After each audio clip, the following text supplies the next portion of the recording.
Hello, fellow followers. Welcome back to FanZcene on FanZcene Vids. I'm getting my words already mixed up. What's the name This of your is channel?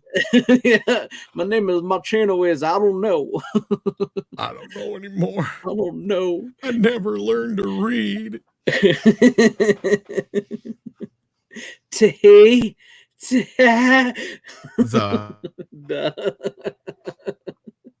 Welcome back to the Physical Media Show. With me tonight, as always, is Tom Connors from Midnight Says After Dark, Midnight Says Radio. Lloyd didn't even have a head. Some Dear John letter. I took care of it. Who's a pretty bird? Oh, who's a pretty bird? And welcome, Runner, as always, too. And with us tonight, we have, you may recognize him from being a mod in the chat and stuff, Deleted Scene, Steven. How are you, Steven? Hey, Steven. Good evening. Doing pretty well. It's good to see everybody tonight. He's one of my mods. Yes, one of mine, too. But how you guys all doing tonight? Anything you guys want to say? Because we're going to probably dive right into these titles early tonight because Steven and Tom's got a lot. The only announcement. Go ahead. Oh, there's nothing I want to say. No, sorry. Okay. The only announcements we really got was they finally announced Martin for February 27th. Yes, the that's George true. Romero movie. Last Emperor's got a date of, it looks like, what is it here? Just February. It doesn't have a date. And the one that I really was excited for, but I swear I just brought this up not too long ago. Greg, correct me if I'm wrong. Mm-hmm. Magnificent Seven is getting released through Shout. Oh, yeah. Believe it or not. Yeah, I do believe you talked about that not too long ago. Yeah. Like, we need that in 4K. It'd be nice. The classic Magnificent Seven is coming from Shout, not Kino, surprisingly, being an MGM title. I'm kind of surprised by that. Freeway also was I believe that was one we had rumored, but it finally dropped on Vinegar Syndrome. Yep. We did get another announcement for Brain Donors, which is an old classic comedy with John Turturro and some other people in it from the director of Happy Gilmore, it looks like. And the other announcement was the one that everybody's waiting for, and I know is going to sell out like hotcakes. And I have a feeling they're going to have a hard time keeping this in rotation in stores because they're going to just run out of them. Plants are going to be like destroyed from having to print so many discs. Staying Alive is coming to 4K. Hey, it was directed by Sylvester Stallone. This is the movie that Sylvester Stallone is more embarrassed of than the Italian Stallion and Rhinestone. Like, he's like, no, I don't know what you're talking about. I don't know, man. But you did that porno, yeah. Yeah, I ain't ashamed of that. You did that movie with Dolly Parton, yep. What about Staying Alive? What? It reminds me of that chick. I can't remember her name. She was a soap opera actress. She was actually married to Corey Feldman and has no memory of actually being married to Corey Feldman. She's full of shit. She denies it. That was traumatizing. Yeah. So it's like Stallone, I'm staying alive. What was that, Adrian? I don't even know what is possessing them to release this movie in 4K other than it is directed by Sylvester Stallone. That's because another one recently, the Saturday Night Fever disc is another Paramount title that looks like shit. Yes, that's I've heard. Saturday Night Fever does not look very good. Yeah, I watched a few minutes of it to verify. Yeah, it looks.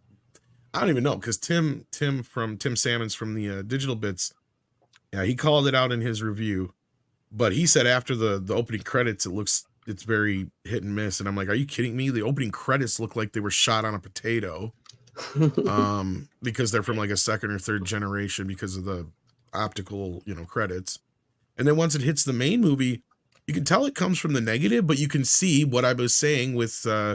What we saw with Planes, Trains, and Automobiles and a couple other titles from them. That ghosty looking, smudgy fucking like DNR they put on there. And then they put over this fake grain. And it's like, you're ruining the picture. What have you done to this? And I just don't get it. And again, it's seemingly most Paramount titles, not all of. Because I threw in Blue Hawaii, and motherfucker looks gorgeous. I think that's because it's Paramount Presents, so Yeah, so maybe whoever it was that oversaw that one is a completely different person than oversees some of these other ones that they're just kind of chucking through. And I mean, Saturday Night Fever is one that deserves better treatment than that. I'm Yeah. sorry. Yeah. I agree. That's true. We But didn't even get the director's cut in 4K. Oh, you didn't? No, it's scanned. They did it because that's the thing is they did this 4K scan like a couple years back for whatever the anniversary was, the 40th or 45th, whatever it was. That was like 2-3 years ago. And that was when they did this 4K scan, and they put out on that disc the director's cut and the theatrical cut. And then on this version, to watch it's only the theatrical cut in 4K. That's it. All right. Which it's only a couple minutes, but still, there's another cut of this movie that's not existing on this disc. Where's the PG cut? Exactly. Paramount. We got. Not that I really want it, but for prestige reasons, fuck it. Why not? Yep. I think we got a Paramount problem. That's for sure. We got a Paramount problem. Yes. Yeah. So luckily, it sounds like Pulp Fiction, which is coming out next week, doesn't seem to be suffering from this, but that's probably because Tarantino oversaw that one, I bet. So he made sure to do good on that one. But you know what's funny? I actually saw Staying Alive on VHS the day that was announced, and I almost bought it. It was just good to bring it on here. You should have brought it up to the guy and been like, "How much are you going to pay me to take this off your hand?" It was 25 cents on VHS. Oh, you'll give me 25 cents? You might have to give me 50. And I haven't paid 25 cents for a VHS in a long time because everybody's made the market go crazy, even for the titles that, like, some people are selling VHS movies for outrageous amounts of money. When you're like, dude, that's like a penny. I could buy that for a penny somewhere. So it was pretty funny. What is this thing? What is it lately? Okay, I mean, I know you and a few of your friends are like into the nostalgic part of VHS, but why is it some of these ones are worth so much? I don't get it. There's nothing about them. I don't know. It's like specifically the 80s horror movies, mostly. I mean, I know there's like some that are out of print and stuff like that, but like, I've seen people try and sell like sealed copy of Ghostbusters for 10 grand and shit. Yeah. It's like, are you fucking kidding me? It's true. They just actually sold like a sealed copy, I think, of Return of the Jedi. Wow. For like it was like, was it like 25 grand or some shit? I'm like, who the fuck? Why? I can't believe that went less than. Well, that's true. I don't know why. I really wouldn't pay that much money for it, but I can't believe that went less for than the Back. Maybe to the it wasn't one. that much, but like, yeah, I've got Back to the Future one for like $3,000 unsealed. I've got it in plastic still. I've got Back to the Future in plastic from McDonald's. Hey, it might not be worth $3,000, but it might be worth something. Worth a couple something bucks. It might be worth a couple something. It's unsealed. It's still in plastic. It even still has the McDonald's sticker and shit on it. For those who don't remember, for a couple of years there in the 90s, late 80s and early 90s, McDonald's every year for Christmas would have this deal with one of the companies to bring out. They'd have like 4 videotapes. Mm-hmm. And they would be like 99 cents with the purchase of any value meal or whatever, or $4.99 or $2.99, whatever they were. And one year was like Back to the Future and a couple other Universal movies. One year was the Indiana Jones trilogy, believe it or not. But I couldn't believe it because you basically got the Indiana Jones trilogy for like $10. Yep. And at that time, video was like, you're like fucking $10. Yeah, that's a good deal because I remember Wayne's World and Addams Family too. Yeah, then one year they did Paramount that had Wayne's World, Addams Family. God, I can't remember the other ones they had too. There's many of them. There was some good ones they did. Yeah. I didn't even know they did that. Yep. Yeah. Well, you weren't alive then, so. Yeah, this is way before your time. Oh, I know, but like the American Tail was, or Five Goes West was one of the other ones in the Universal one. Yeah. I know I wasn't alive at that time, but like I could have like why didn't I hear this till now? That's because nobody really buys VHS anymore unless you're like people like me that are sort of nostalgic for it. So most people aren't looking up like they sold that on VHS back then. Well, no, it's just like, why haven't you talked about this like ever? Whenever I've like known you, like it's weird. I feel like it just is. But there's basically that's about it. And I did do a video here about some other titles that are coming. Like we're probably going to be getting Dragonheart on 4K from Shout. Slumber Party Massacre 1 and 2 will probably be getting a 4K from Shout Scream Factory, and The Dentist 1 and 2 on Vestron coming in January. I'm a dentist. I'm a And a dentist. success. Oh, not the right one. Sorry. No. Yeah, see right there. I remember the Field of Dreams. That's one, and The Land Before Time. That movie. Yeah, I think that's where I saw that movie first. Yeah, and then Ghost and Wayne's World, Addams Family, and Charlotte's Web were when they did Paramount. Aside from the next year, they did the Indiana Jones ones. Mm-hmm. Says, see, they must have been different in different areas because I got it the exact same ad here for the ones we just opened, but this one says $6.99. So it must have been different in different areas. Probably. I remember them being cheaper too. Yeah, because I gotta say they were like $2.99. I thought when we bought them. Yeah, I'm thinking around three. Yeah, $2 or $3. That's what I remember. So it's the exact same picture here. I'll even show you. Open image in new tab. Let me grab the thing. Copy. So as you see there, it says $5.99. Right? Mm-hmm. Watch this. This is weird. Each video $6.99. Good Lord! Yeah, same exact thing. Yeah. They only did it the 1 year, so yeah. That's funny. Well, I mean, the movies they did it the 1 year, but they did it like a few years in a row. Yeah, they did it a couple times. I remember that. Yeah. They did a couple other ones too, but I can't remember what they all were. And then they did DVDs at one point, but that one was through, I think, Pizza Hut, because they had like Bill and Ted's Bogus Journey, Mr. Mom. They were MGM titles, and I can't remember what the other two were. But yeah, like Dirty Rotten Scoundrels and something else. I can't remember now, but anyway, we're going way off the path. But that's about it for the for those. But I do want to say real quick to some of the people in the chat real quick before we get into this, and we'll get started with you, Stephen, first since you're new here, but we'll see who we got here real quick. Random Brad Creator, welcome as always. Good vibes towards you. Tim Hayes we have here with us. Welcome, Tim Hayes, and I'll show this picture while I'm saying hello to the chat. Who else we got here? Joe's Geek Show, awesome. Go check out Joe's Geek Show channel if you guys like comic books. He does great reviews over there. Carl's Art Universe, Hell, Scribe Light, welcome. Who am I missing? Anybody? No, Scribe Light's here. How you doing, buddy? Yeah, he says I don't know vids. Yeah, I'm fancying him, Greg. That's me. Cool Gamer, welcome. I don't know him either. I'm just kidding. I'm kidding. Damn, Here's another one just so a runner doesn't think I'm lying. There you go. This is when they did the trilogy for Indiana Jones. Yeah. Yep. That is cool. Here's the thing. If they still did this, I probably would stay at McDonald's and work there because that was my first job. And I hated it. If they did this, I probably would have stayed. Yeah.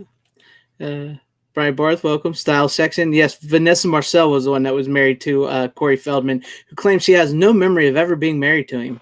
Yeah, I don't either. I wonder if that's the NDA talking. Maybe. Dan Kilroy says the greatest sealed VHS tapes are definitely a scam. Probably Wata, which does that with video games as well. I know it's video VHS collecting has always been something that a lot of people have held on to and stuff. But here recently, something's happened where like now they grade the VHS, and if they're in a wrap and it like prices, it's a little. I'm like, dude, I used to buy, I still do. Actually, the thrift store I found that I go to, I tend to get pretty good deals on them. I don't have to pay outrageous prices. I pay like 50 cents. But I used to pay like 25 cents and less for VHS, and now it's like gone through the roof. It's crazy. Tyrell72, welcome. Brian Barth says, what is Stallone's worst movie? What do you guys think before we get into I haven't seen Italian most of his other movies. Italian Stallion. I haven't seen most of his other movies, so I can't really say which is his worst. I've seen his that's pretty easy answer. Italian Stallion's barely a porno even, so. Yeah. I never seen that, so I don't know. Having not seen that, I'd have to go with Rhinestone.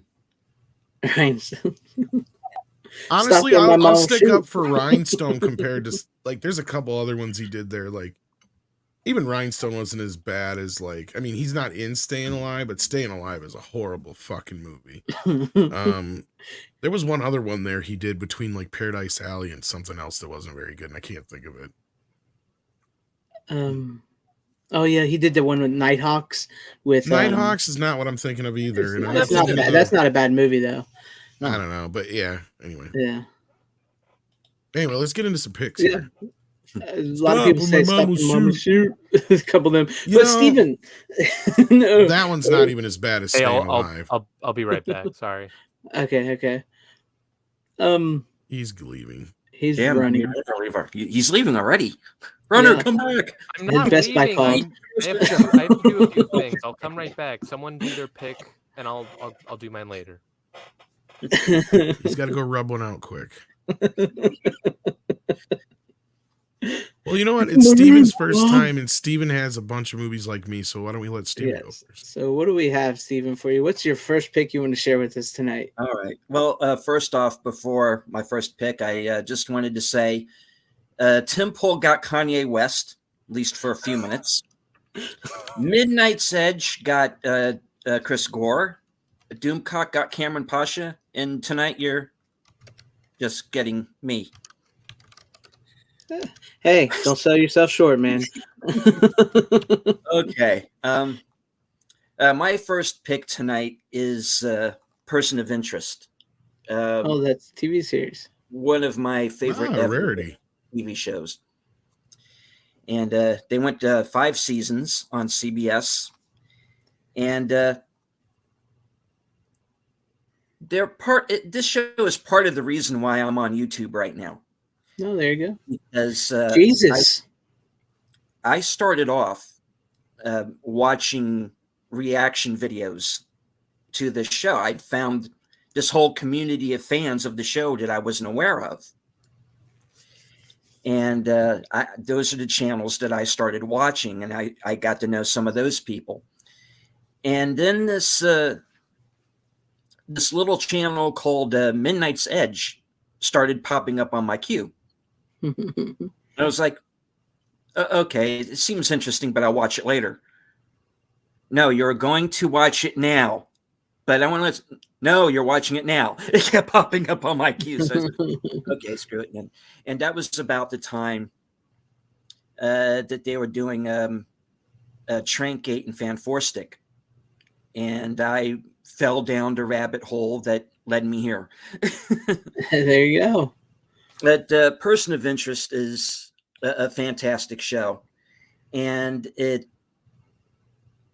in a way it's kind of the Batman for the cyber era, and because you can tell, that character is supposed to be Batman, that character's the Joker, and that character is Commissioner Gordon, and when you watch the show, especially Nolan's brother, part of that. It was Jonathan Nolan, who is the creator of the show. And Bryant Barth is asking, wasn't J.J. Abrams involved? He was involved in name only. He was very, very much behind the scenes. So I remembered the Nolan brother, but I didn't remember. Yeah, because I never watched it. So go ahead. Okay, so it does not have the bad robot stink on it, and that's one thing I want to reiterate. Basically, what it is you have a character named Harold Finch, who's basically Steve Jobs, Mark Zuckerberg, all those guys. He's rolled up into one guy. Super smart, smarter than everybody in the room. Right. Yeah, he builds this machine that can anticipate basically when terrorist attacks are going to happen. He makes this AI. And eventually this AI, of course, becomes self-aware. And it doesn't just anticipate terrorist attacks, but also random crimes. Right. Murders, muggings, what have you. Dan Blackwood's right. It is Batman without calling itself Batman. Yeah. And so the whole idea is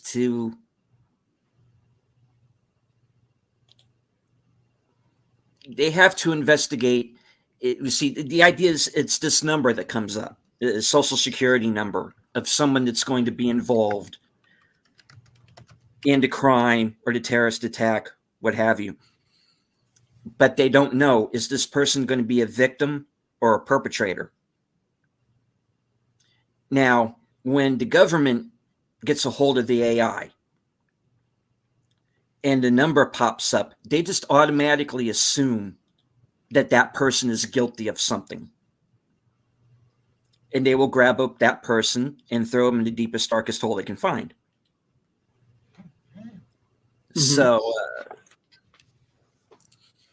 So the idea is that they eventually try to kill Finch. The government tries to kill Finch, and they miss. So he plays dead and decides that he's going to go and save the numbers that come up, that he's going to investigate these things himself, because he feels like he now has to make up for his past. And there's, right. I'm going kind of all over the place because I'm much away. Okay. And he eventually meets Jim Caviezel's character, Reese, aka Batman, and who is this presumed dead former CIA agent. And after some convincing, Reese teams up with Finch, and they go out and save the day. And the whole time they have the NYPD, who are corrupt as hell in this show, and the government agents coming after them, and eventually another AI pops up too. So it is an interesting. Don't you forget Bear? Yeah, Bear was the dog. They have a dog and everything. So Ace the Bat Hound. Yeah. And let me see. Style section is saying Winston Duke from Black Panther was on the show. Yes, he was. He was in I think season 4. He's great in the show. That's another thing that's really good is all of the side characters, and there are many. Each of them are written like the show is about them. That's how strong the writing is in the show. It's every character is treated like the show is about them, and I like that. Nice. Again, nice. I'm going kind of all over the place. If you ever watch the show, and I do highly recommend it, watch it from the beginning because it's best that way. Gotcha. And, so, but like I said, if you think of it as Batman, you can understand, which character is meant to be who. Finch is Alfred, but he's the one who actually has all the money. Reese is Batman. Mm-hmm. The two cops that they get on their side are Gordon and Bullock. There's a character who's basically Catwoman. There's a character who's like the Joker. There you go. But it's really good, and it was really at the time kind of warning people, about the dangers of AI and data mining, and having a government that is literally in your business every minute of every day and listening into you. And it's really, it's very creepy in a lot of ways too, because there's cameras everywhere. And when the government just arbitrarily decides, hey, we're going to access all of those cameras and watch what you're doing. Yeah. And at that point, no one is safe. And it's an interesting show.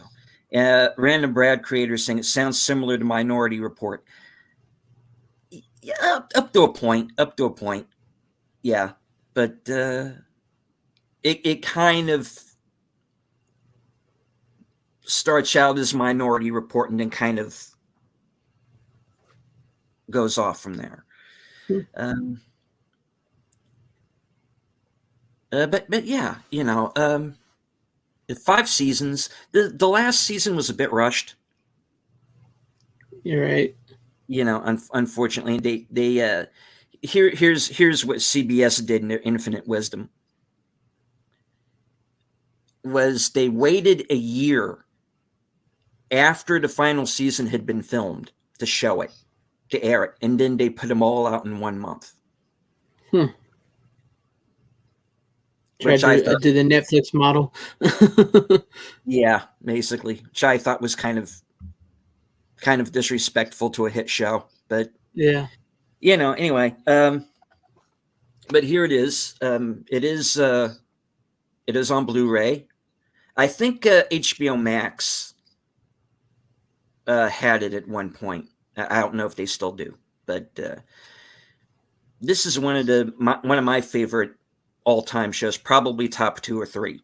So nice. A chance to check it out. It's pretty well done. There's it's great characters, a lot of action. They're kind of cyber samurai. It's pretty cool. All right, cool. Good first pick there, Steven. We don't get too many TV shows on here because we're usually movie people, so that's pretty cool. I thought this was his third pick since I got back. Oh no. No, that was his first pick. When it comes to person of interest, Runner, I can go on all night. No, that's cool. That's cool. I was just trying to be funny. No, that's cool. I'll try to check it out sometime. I've seen like maybe 1 or 2 episodes. I've never really seen the show, so I can't really comment too much on it. Nah, I've never seen it myself. But are there interesting people in it? Yeah, I know Jim Caviezel's in it, and well, it's called Person of Interest. Oh, so yeah, I got it. There are many interesting people who are in it. Then it's not just a clever title. No. Yes. But that's great first pick. Who wants to go next, Tom or Runner? Tom, do you want to go, or since you got more picks, or Runner? What's up? Tom, go. Runner. All right. First we'll off, go Tom. Well, you can see my picks here, damn it. Last week I talked about Christmas Story, and of course I had talked about how there's other stories from Gene Shepard as well. And here we have My Summer Story, which is on disc from Olive Films, not the greatest company in the world. But, I was gonna say, how's the transfer? Transfer's meh-ish. It's not horrible. It's not great either. Funny, it's called My Summer Story on the cover, but of course it runs in the family as the title on the actual film itself. But overall, like as far as there's no special features or anything like that, obviously being Olive. It's Olive. It's Olive. But this movie came out 11 years after the first film. It has the original director, Bob Clark, from Christmas Story in it. Of course, Gene Shepard does narrate again. It's the only one of the other films until now with the recent movie that just come out that have actually been attached to the original Christmas Story movie. So in that respect, they are basically playing the same characters. They do refer to events that happened in the original film. In fact, it starts out referring to the Christmas Story movie. Um, yeah, it's not a bad story. It's got two of the Culkin boys as the kids. Charles Grodin takes over as the old man. Mary Steenburgen takes over as mom.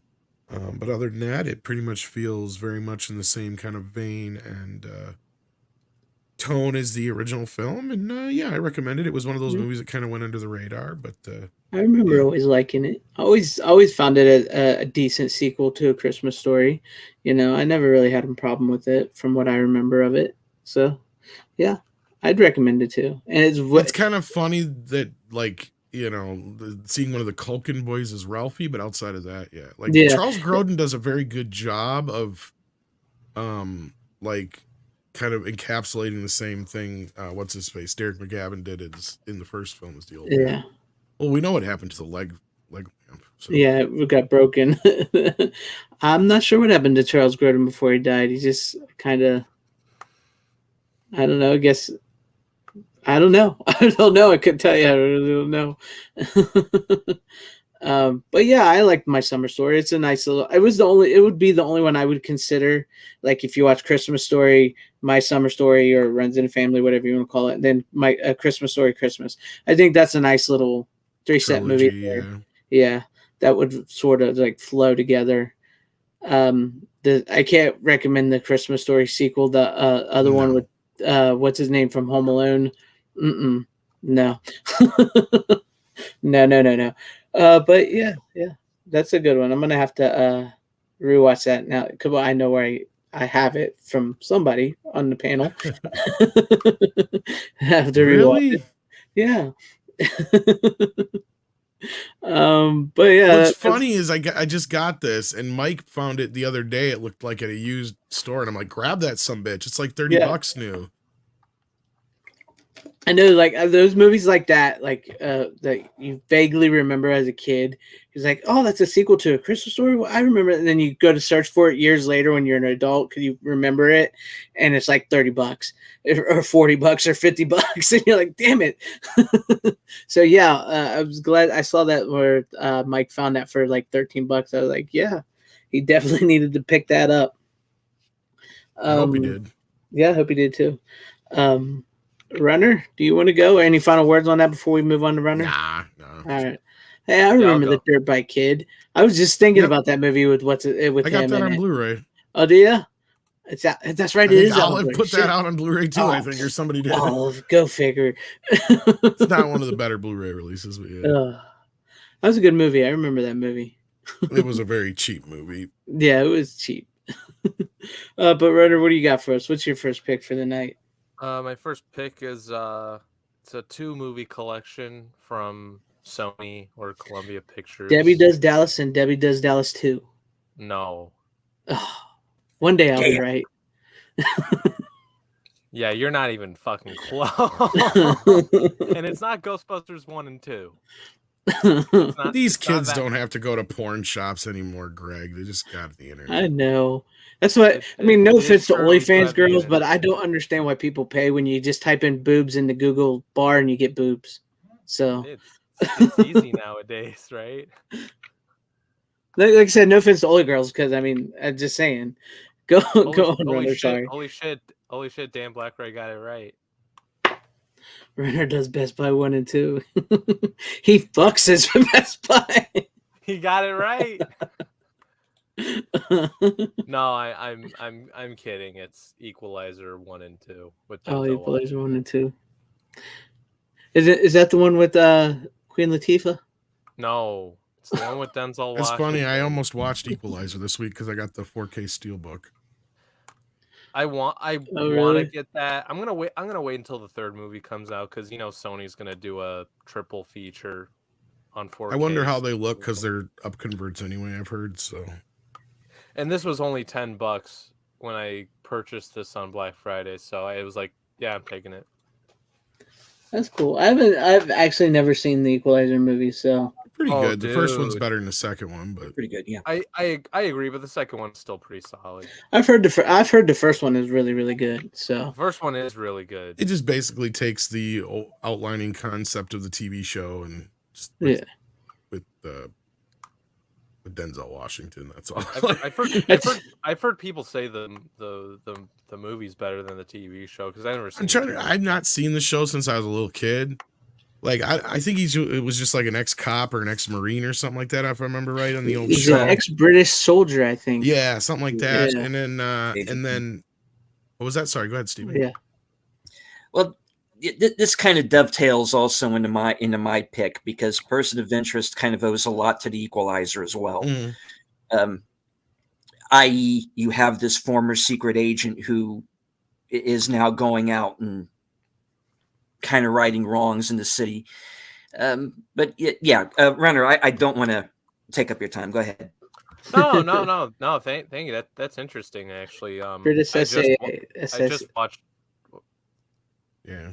Go on. I kind of like how they gave Denzel, like he's got the OCD and all that kind of stuff and whatnot. And... Yeah. And Denzel channels Tim the Toolman. You know what's funny about this movie is the first time I watched it, even though I was well aware of the series, was like with the few little things they did for Denzel, it was like, this is like as good as it gets if Jack Nicholson was a killer. Oh, really? Like, you ever see as good as it gets? Yeah, I've seen as good as it gets, yeah. It's like if Jack Nicholson's like, okay, somebody's giving that chick a hard time, I'm going to kill him. Just kill him. It's fucking with my day. Now, aren't they bringing back the Fanning girl for the third movie? Didn't I see that? who? Because the little girl in the first movie. No. No, different girl. Oh, am I thinking of a different Denzel movie? Yeah. Wasn't she Chloe... the one in like Girl Oh, on are Fire? you talking about Oh, Man yeah, on the Fire? girl on fire. Man on Yeah. Fire, yeah. You're talking about Man on Fire. Yeah, Yeah, or no, Man on yeah. Fire, whatever. Yeah, I'm sorry. I was just because I could have sworn I saw that she's in the third movie with Equalizer 3, one of the Fanning girls. No, Equalizer 3 is coming out next year.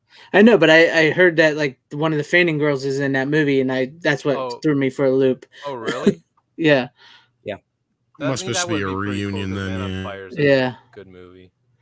That's what. Yeah, Man on Fire. Yeah, that's what threw me. That's actually a remake, isn't it? It is. What Man on Fire is? Yeah. Huh? I didn't know that. It It's is? Chloe Grace. Okay, Chloe Grace was in the first one. Okay. Yeah, she was in the first one. The first Man on Fire was back in 1987 and had Scott Glenn in the Denzel part. And I think Danny Aiello was the villain in that. It's been a while since I've seen it. It wasn't that good, but yeah, it's one of those movies that people don't realize it's a remake. You know. Yeah, I had no Me idea neither. that was a remake, but yeah, I did get I just watched these recently. They're pretty good.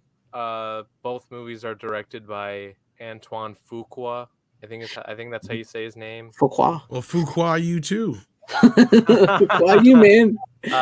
Yeah, He's a good director, though. He is a good director. He Yeah. directed Training Day, Southpaw, the Magnificent Seven remake, which I did like. What else did he? What else did he direct? I still find it funny that we went from Equalizer being this British SAS officer to Denzel Washington to now Queen Latifah. It's like that's got to be a downgrade for the TV series in all aspects. The new one. I couldn't even make it through the first episode. But I've been meaning to check out the man. Now I'm saying Man on Fire. I've been meaning to check out the Equalizer movies because I've heard the first one is really, really good. Have you seen Man on Fire, Greg? A long time ago. That's why I was remembering the Fanning girl. Yeah. Yeah. Okay. Yeah, because Man on Fire is pretty good. I think it's free on YouTube. Yeah, I've seen it. No, but the Equalizer is really good. Good action, and just good performance all around. I mean, it's Denzel Washington. I don't know. There's I'll say this. There's one scene in particular in the second one where he like talks to this kid. And it's like damn good acting. It's like classic Denzel Washington right there. He's Denzel, man. Oh yeah, of course. Yeah. Plymouth Rock didn't land on you, son. I'll say this. Was it Pedro We didn't land on Pascal? Sherwood Forest. Sherwood Forest landed on us. It's No, Dave but Chappelle. no, but in the second movie, Pedro Pascal is the villain, and Yeah. that made it so much easier to hate him because That's what pisses me off about that guy, because that guy is a really great actor, but he's a douche. He's a douchebag of a human being. yeah, I know that's why that's why it was so easy to hate him in the second movie. He's a douchebag. I'm going to kill each and every one of you, and the only thing I feel bad about is I only get to do it once.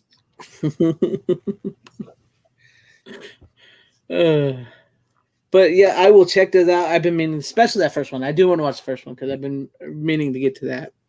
Yeah. And I'll probably get the. I'm assuming that Sony will do a triple feature on 4K once the third one comes out. So I'm sure they will.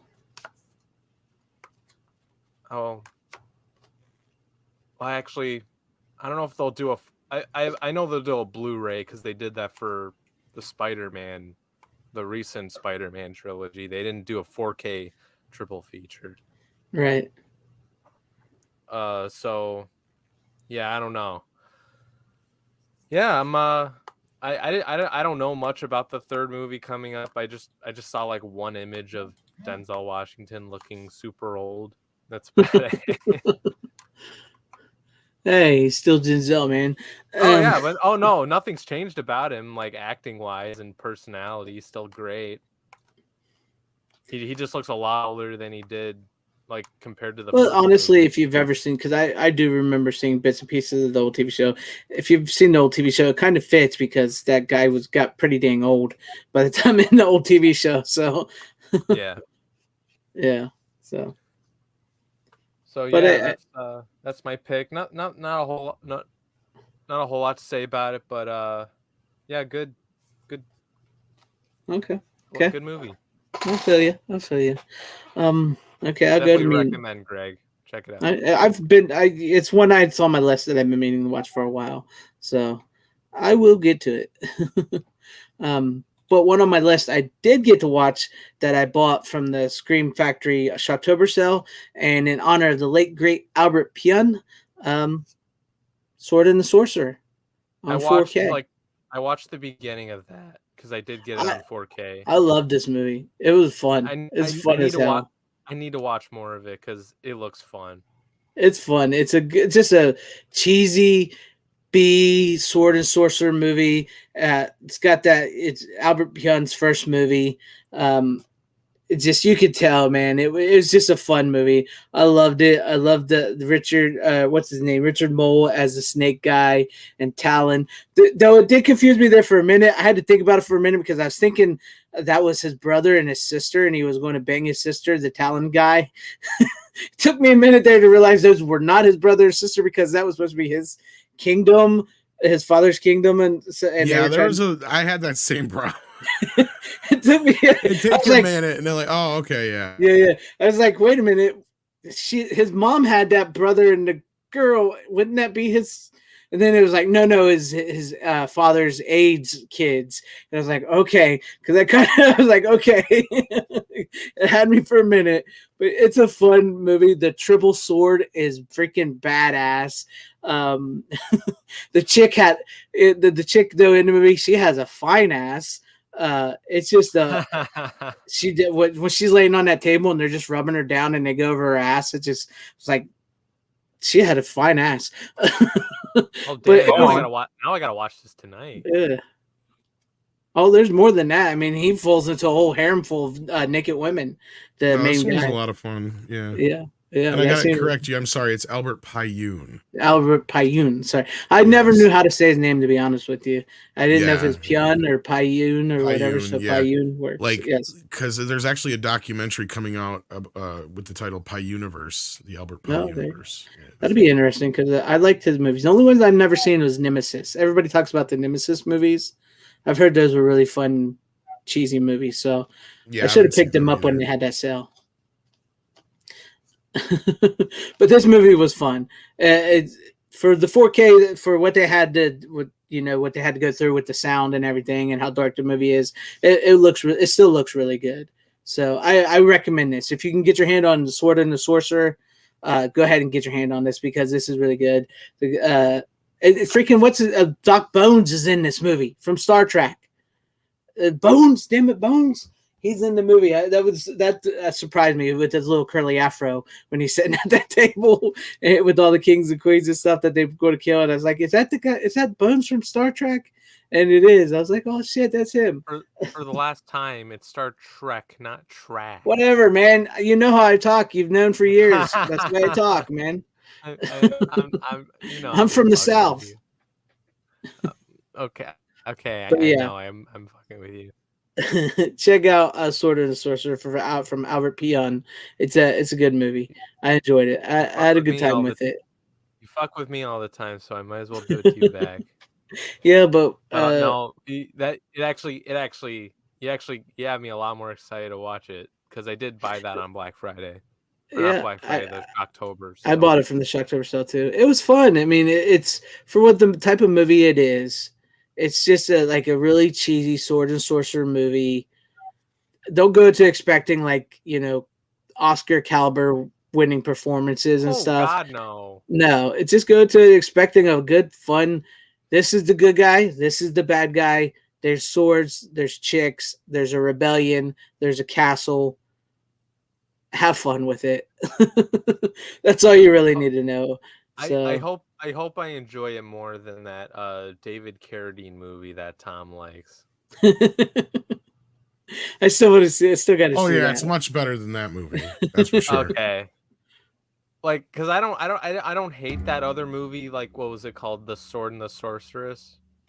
No, that one's just batshit crazy, goofy, bad, so bad it's good kind of movie. This one is actually a decent film, story-wise. It has a lot. It's basically if you took He-Man and Conan and crammed them together in a story, that's kind of what it is.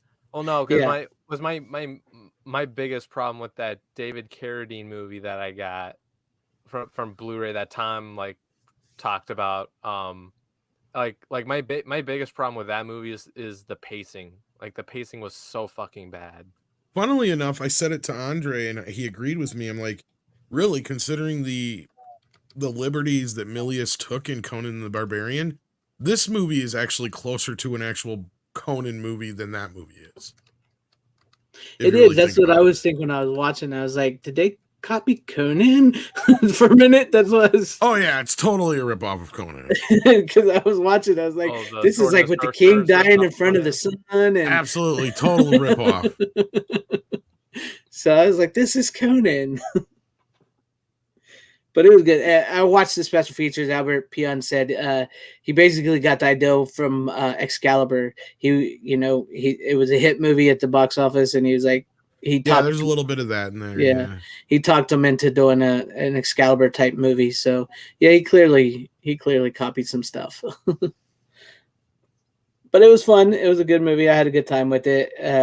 I recommend it. It's good. Nothing beats a good sword and sorcerer type movie like that. I love those type of movies, and cheesy the better, as far as I'm concerned. That's why I know when I see the movie that Runner hates with the Carradine, I know I'll love it. I'll love it. I don't. No, Greg, I don't hate it. I just hated the pacing. The cheesiness was really good, and the sword fights and all that were awesome to watch. And I even liked the music in it, and I liked David Carradine. I thought he was kick ass in it. It's just the pacing was so bad. It was so fucking slow. And maybe it's because I'm taking a digital video class now, and I'm and we're doing digital video. I know, okay, but film grain or nothing, man. I understand. I would rather shoot in film too, but it's all I gotta work with. But we do a lot of editing and stuff in that class, and there's one point in particular where I'm like, wait, what the fuck? This does not match. You'll know which scene I'm talking about. It's very recognizable because my teacher literally says like here's the thing, like you gotta like make it seem like the audience doesn't realize it's an edit or a cut, but when you fuck up, they're gonna realize it's a cut. Yeah, that But when you happens do a in good older job, they're movies, not gonna realize it, you know? older, cheap, low budget movies like that. But that was my first pick for the night in honor of Albert Pion, who has recently passed away.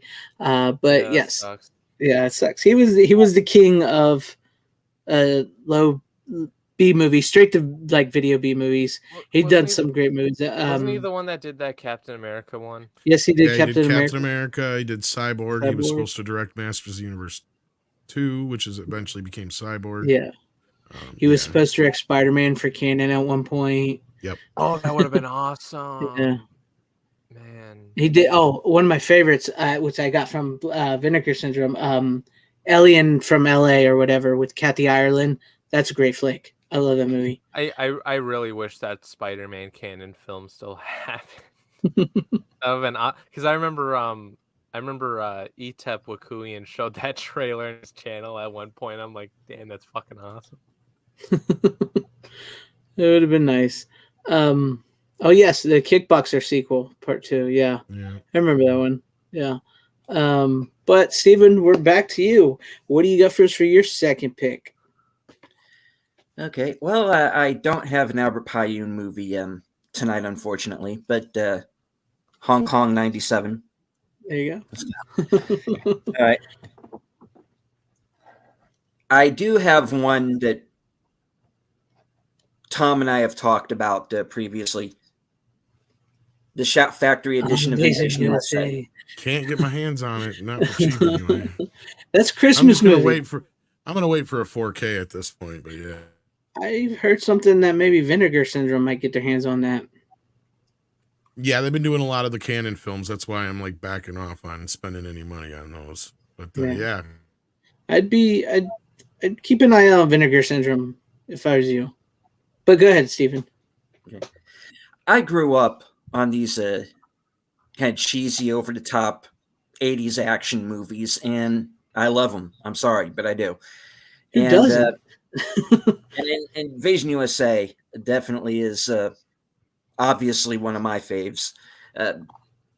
Chuck Norris is a one-man army. This his arch nemesis, who is this Russian terrorist, gathers together an army, and they do as the title says. They invade America, and hilarity ensues for 107 glorious canon minutes. You know.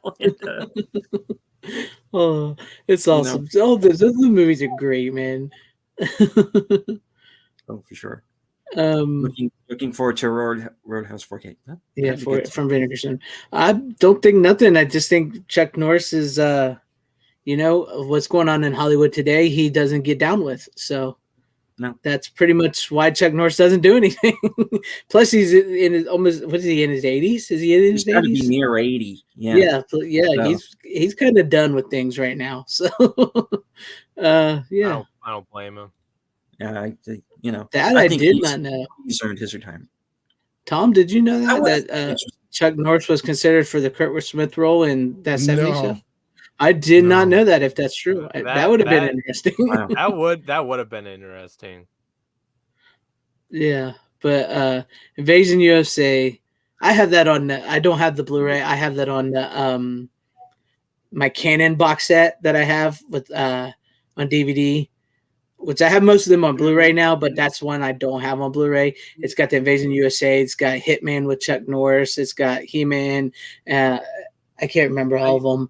I saw that box set, that Canon box set that you were talking about, Greg, on Walmart once. I thought about buying it, but I didn't for some reason. It's worth it. I mean, even though I got most of those on Blu-ray, save for maybe like 2 or 3, it's worth it for $20 if you're a Canon fan. And I mean, like I said, some people don't, they like DVDs. It's still the number one selling thing, so it's worth it. It is. Well, that's because 4K is pretty expensive. Yeah, but I would keep an eye out, maybe eye and ear out, maybe sometime this year down the line, maybe middle, maybe later. Who knows? Vinegar Syndrome might Vinegar Syndrome or somebody might be doing something with Invasion USA. I just saying. Just saying. I can't confirm it or deny it, but I'd keep your ears out for it. Yeah. But yeah, that is great. That's a great movie. And like I said, it's a Christmas movie. It is. Yeah. So if It's you're looking for one of the most violent Christmas movies of all time, but exactly. I mean, it's no Die Hard, but it's fun. Die Hard is my go-to Christmas movie. I watch Die Hard every Christmas. I watch Halloween every Halloween. I got to figure out what to do for Thanksgiving. It might be Planes, Trains, and Automobiles. It might be Top Gun Maverick. I don't know. Maybe I was gonna say Planes, Trains might be. Planes and Automobiles might be the closest. Yeah. I saw that for the first time. Either that or the first Spider-Man movie. Yeah. First Spider-Man movie is a Thanksgiving movie. Oh. Did we lose Runner? Oh, I thought we lost Runner again. We always do. I did start to lose my internet a little bit. Sorry about that. I didn't hear. What did you see for the first time last week? Planes, Trains, and Automobiles. Yeah. You saw it for the first time last week? Holy cow. Yeah, I saw it for the first time. I saw it for the first time too last week because I bought the Blu-ray Steelbook. Now, see, Runner, I can believe you're only like 20-something years old. Now, Steven, there's no excuse. You have no excuse. No, just kidding. No, there's no excuse for that, Steven. That's like John Hughes' best movie. Like, what the fuck, dude? That and it's funny because I didn't think I'd like that movie as much as I did because I mentioned this to Greg and Tom last week, but like the part where they're at the train station in the third act when they make it to Chicago, like I'm like when I saw that I'm like, damn it, I've been there so many times and it doesn't look any different. It's awesome. It's a great movie. With your balls a lot. Why don't you take your park off? It's getting hot in here. Good. Because candy is just so insufferable. And I am surprised. I mean, it's about halfway through the movie before Steve Martin finally has that epic rant there. Yeah, watch the deleted scenes. The new deleted scenes they found. He would have been a lot more. Steve Martin would have. Yeah, he would have been a true saint to have put up with some of that stuff. Yeah, there's a point where you just gotta say we gotta go our separate ways. Which he does, but they keep winding up together. I know. It's like the universe bringing them back. They needed each other to learn a little lesson about things. It's a great movie. I love the movie. Like I've talked to Tom and I said, there's certain movies that you tend to watch every year, and that's one I and I know Tom and so many people watch every single year around this time. So I love it. It's a great movie. And so is Invasion USA. It is. Says we're going the wrong way. What? How the hell does he know where we're going? He's probably drunk. Yeah. Yeah, how's he know? Thank you. You're going the wrong way. You're going to kill somebody. Okay. He's drinking. Oh man. But yeah, do you have any idea how fast you were going? No, the speedometer's melted. But funniest thing though, the radio still works. That's great. That's great.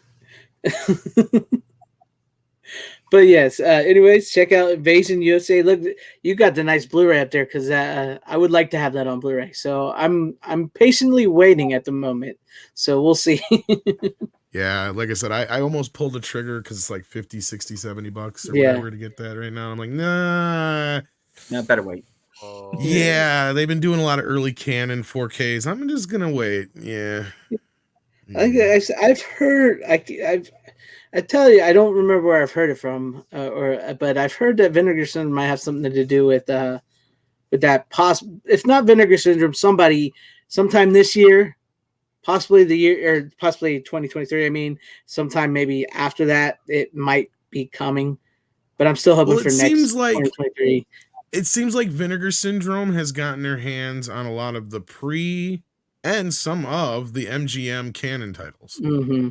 So I'm kind of just holding off on that because there's a couple like I just got like the Missing in Action first two not too long ago, and I'm like, fuck, they're coming out now, and the new they're just Yeah, Blu-rays, the but Blu-rays, they're new scans. So right? yeah,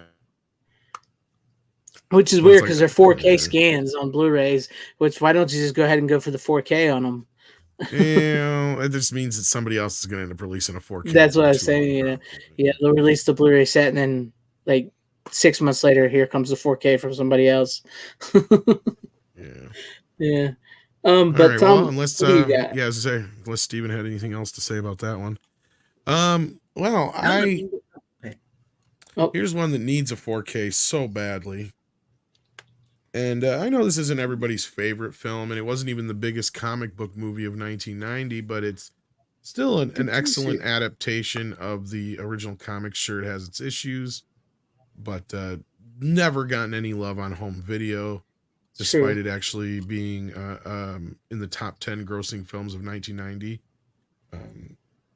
I love the look of it, the primary colors, and it's kind of the end of an era. Like they didn't make movies like this anymore after this, because this is only a couple of years before like Jurassic Park and stuff like that. So this movie is a lot more in common with like Roger Rabbit. And I don't mean in tone. What I mean is like the city and everything, all the backgrounds are all like matte paintings and animated matte paintings and stuff, where it's not real. Like it's all fake. I mean, sure, they have some sets that are built and stuff like that, but like they didn't make movies anymore like this after this. And there's just something special about it and movies before this that, you know, and just the way it came together, the type of movie it was. I mean, the effects, the music, everything about it. And even though it was a year after Batman, it has some of the tropes of Batman, and it kind of just came and went as far as the public zeitgeist or whatever. But no, I think it deserves a little bit more recognition. And it's screaming for a 4K, man. I was gonna say, like how you talk about the colors and the painting, all that would definitely pop big time on 4K. And I didn't even know it was even out on Blu-ray. So that's new you to can me. actually usually pick it up pretty cheap. It's like $5.99 in Blu-ray kind of thing. I'll probably buy it because I haven't seen that movie. See, I've heard a lot. You're not in the minority here, Tom, because I've actually heard a lot of people start going back to Dick Tracy, talking about how the love for it, how they really love it, and how what they grew up on. Even like the directors I talked to, the Shifley brothers, who did that. The movie, I can't remember the name of the movie they made. Sorry, but like they're huge fans of Dick Tracy, and like I've seen a lot of people start coming around to Dick Tracy. I do think it's something, like you said, something special about that movie, about that time before everything sort of became just digital. Giant, digital, whatever type movies. And this is all old school. Yeah, sorry. Yeah. Go ahead. No, go ahead. No, you're 100% right. And it took 15 years for this movie to come to fruition. It initially began its life in 1975, passed through Paramount and Universal, before finally winding up in Warren Beatty's hands in 1985. He just flat out bought the rights to it because they had lapsed. Mm-hmm. And for the next 5 years, he nursed this idea until Disney finally picked it up. And again, I'm sure it was Roger Rabbit was one of the main impetuses for it, because it was all shot and everything before Batman even came out. So as much as people like to say Disney was trying to cash in on Batman, this movie was already shot before they had any real clue what Batman was gonna be. I mean, when they had Danny Elfman come in and do the soundtrack and stuff, I'm sure they were like, make it sound a bit like Batman. Yeah, and they did a marketing blitz like Batman the following year. But surprisingly, as I brought up now, this is not the number one comic book movie of 1990. Does anybody else here on the panel know what movie made about 30 or 40 million more than this movie did? Turtles. Yep. Yeah, I knew it. It's Turtles, yeah. I almost wanted to say the Phantom for a minute, but then I remembered the Turtles. Turtles. Yeah. I was gonna say, like, what other comic book movie I was like, oh, Teenage Mutant Ninja Turtles. Yeah. I have not seen that movie in such a long time. I really need to get to that, Dick Tracy. And I did see where you posted that on, about Siskel and Ebert, how they got away with Madonna's chesticles there. See through, yeah, like it's see through as can be. I know. Like, and I remember, I'm like, holy shit! And I grabbed the cover, and I'm like, PG, because I've not watched this movie since the Blu-ray came out originally, which was like what 2015. So yeah, it's been 6-7 years. Yeah. Speaking of Teenage Mutant Ninja Turtles, I've mentioned this once already in the show, but that needs a 4K badly. Supposedly, it has a 4K scan. Yeah, because when they did the Fathom event, but it's. I don't know what the deal is with that. If Nickelodeon has to sign off or what now. I mean, Warner's continually sold the first 3 movies or 4 movies, so it's funny because it is it is a new line title, and hearing that 7 is getting a transfer, it's like that's great, but where the fuck is Teenage Mutant Ninja Turtles? Yeah, that's what I'm saying. Where's my Teenage Mutant Ninja Turtles? Where's my Nightmare on Elm Street's 4Ks? Exactly. Where's that at? Not that I'm not that I'm not fine with the Blu-rays, but I mean, if I can get a 4K scan. Look, as far as Warner goes, and I get it, and I agree with you guys, but we just finally got Casablanca, and they still haven't even gotten to certain other ones yet, and some other ones older ones that need newer scans, right? Like that's the problem with Warner right now. Yeah, like for me, it's just crazy. Like for example, like 7 is a good movie, but like that's getting a 4K before Nightmare on Elm Street or Teenage Mutant Ninja Turtles. It's crazy to me. Nightmare on Elm Street also supposedly has a 4K scan done, but I heard just the first one. I have no idea about the sequels. I'm fine if the first one just has the 4K scan. And the thing is, the first one's been scanned more than any of them. Yeah. Because they redid that one back in the 10th anniversary. Elite went back to the original masters and they redid it for the Laserdisc. And then I think they had the negatives when they scanned for the DVDs. And then those scans, I believe, are the same scans they use for the Blu-rays down the road. But then when they did those Blu-rays, they re-scanned part 1 again. And then recently they did a Fathom event for it. And in that, when they did that, released that, that's when I had heard it had been scanned from the negative in 4K. So I know they have the negative for the first film. Second, third, fourth, fifth, beyond that, up until I'm sure they have New Nightmare and probably Freddy's Dead somewhere, but I have no idea what shape part 3 I'm really worried about. That's what I've heard a lot of stories about how that movie was barely made it to theater. Yeah. That's what I'm scared of too. And that's the era where I wonder if they have, because they had some issues with Critters. I think they did find, an inner positive at least for Critters, but I've told the story about how they lost a bunch of scenes for that already once. Yeah. And luckily that wasn't the negative. That was from I think their inner positive. So they were able to reconnect those scenes. But I don't even know if they'll ever bother going back to Critters, if they even have the negative. That's the other question. I think maybe the Shout Factory box set of Critters is about all we're going to get about on the them. best we're going to get. Yes. But if there's some way possible, I wouldn't mind having a 4K of 1, 2, and 3, Nightmare on Elm Street and New Nightmare.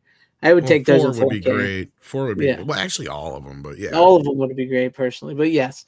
But Dick Tracy, I definitely want to pick that up, knowing that it's probably only $5.99. I haven't seen that movie in years. I'm gonna have to check that out. And yes, it is something find that it between really $5 and $10. Yeah, it is something that really pops. It's just one of those movies that I think, like you said, kind of went under the wayside because everybody was into the Batman and the Turtles and stuff. That kind of just got swept under the rug and I think more people are finding it now than. Well, is it a great movie? No. Yeah, it's a fun watch though. It's visually stunning. It has a lot of great set pieces. The story is very basic. Warren Beatty is probably not the best choice for Dick Tracy, but he's serviceable enough. Mm-hmm. Madonna can barely act yet. People forget this is one of her first movies. So I mean, but there is other things. And it only hinges on her, honestly. A lot of it does, yes. Yeah. I mean, she's not horrible. But I mean, as far as like her acting chops, she hasn't quite gotten there yet. Right. You know, but I mean, you've got Al Pacino literally chewing up the scenery in this movie, and you've got a cast of the cast is something that's not thought. You got William Forsythe, you got Al Pacino, you've got Dustin Hoffman, you've got what's his face who plays the principal in Back to the Future in it. James Tolkien or whatever. Yeah, you've got all this great fucking cast for all these bad guys. And, you know, like, unfortunately, I don't know what the fuck Ned was, or Jesus Christ, not Ned, but Warren was thinking when they decided to kill most of the bad guys in the opening scene. But that was one of the only other things that people really complained about was why are all the bad guys like these deformed creatures, but yet everybody else is human? And like, I don't mind that so much because that's kind of like this idea that all the bad guys have like the prosthetics and the good guys are just normal. Yeah, because they did. I guess they did try to do prosthetics on like Warren Beatty, but it just didn't look right, I guess. And to me, that works because then you have where it really works is there's one scene where the cops come in and you think they're cops, but they're really the bad guys, and you can tell because they all have the prosthetics. So like as the audience are the bad guys, but the characters in the show don't. You know, so like those kind of things, I think that plays into that a little bit more, and it really adds to the comic booky nature of it. Agree. And it is. It's one of those movies that even though we've had dozens upon dozens of comic book movies over the past 20 years, I'll put that in the top 5 movies along with Superman, Ninja Turtles, Popeye, you know, in that pantheon of they're actually, you know, they are like the source material. There's what's the word? Close as they can get to it. Faithful to the source material as any other adaptation could or has been. So yeah. Good points there. Warren Beatty's films are fine. I always liked Heaven Can Wait. I always enjoyed that one. That was probably my favorite Warren Beatty film. I mean, I just got to agree with the studio. They wanted like Tom Selleck or somebody like that. That would have Tom Selleck looks like Dick Tracy. Yeah, with the big shave the mustache. Tom Selleck would be perfect for Dick Tracy. Yeah, agree. I agree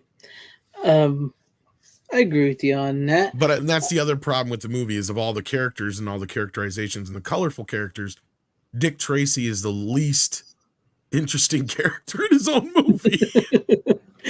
That's why I even like when I was watching that you put up with Siskel and Ebert, even they were like, Dick Tracy here is not really Dick Tracy. You're like, whatever they were saying, they were kind of like he was a background character or whatever. It's like, yeah, well, he doesn't really have any characterization. The only thing that he has for characterization, other than he's the nice guy Dick, is that he's married to his job. Right? They have the little thing with him and what's her face, right? Oh, and she's great in it too.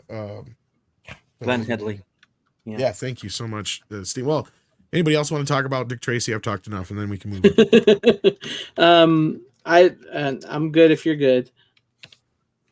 I guess. Yes, Victor, they were dating during the making of this film. In fact, he's on the cover of her album at this time, which she took the songs, and they're on her album, and they aren't on the soundtrack. The ones that Stephen Sondheim wrote. Right. That's also the same album that has Vogue on it, believe it or not. Vogue. I bet you think this song is about you. It just started. But yeah, It's so vague. But yeah, I'm gonna have to check that out and get to it. I guess it's me. Now sometimes you get a hankering to watch a movie that you've seen 100 times. Is it my? Oh yeah, okay. All right, sorry. Let Runner go where he's gonna throw a fit. Yeah, I forgot. We did skip you. No, it's fine. It's fine. I know Tom showed this one like 2 weeks ago. This is another movie I watched recently and I quite enjoyed. It's 4K release. I got the Steelbook like Tom because I really am not a fan of the standard cover that Paramount did for this movie. This the Steelbook is way better because it's closer to the poster. And it is Wayne's World. Wayne's World, party Party time. time, excellent. Excellent. You guys see that scene in Scanners? The dude's head blew up. Dude, that's I'm having a good time. Not. It is a great movie. That is a great movie. You're it is sucking my pretty good. will to live.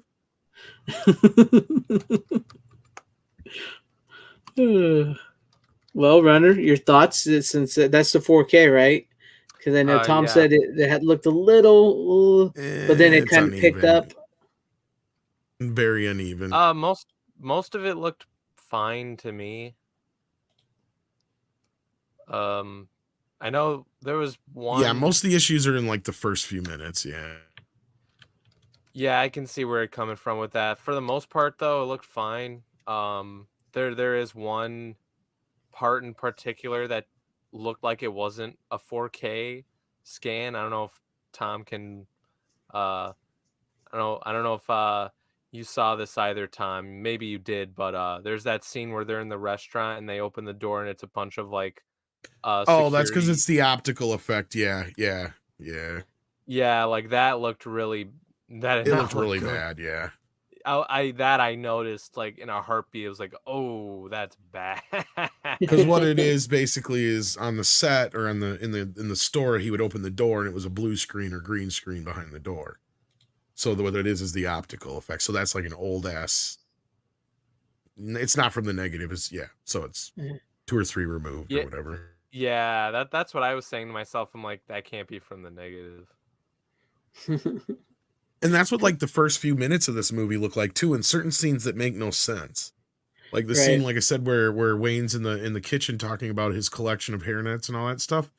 That looks like how Planes, Trains, and Automobiles looks through the whole movie. Like that scene specifically looks really bad. But then, like Runner says, like once you get past that bit, it starts to. Then it looks a little bit better, but you can still tell they scrubbed the hell out of it. Freaking Paramount, man. Crazy. Yeah. But that is an all time. That movie is just, even like if nobody has seen that for so many years, you can just instantly quote it when people start talking about it. That's how great of a movie it is. It's just so good. I fell on my keys. Ow. Ow. Ow. I love that scene.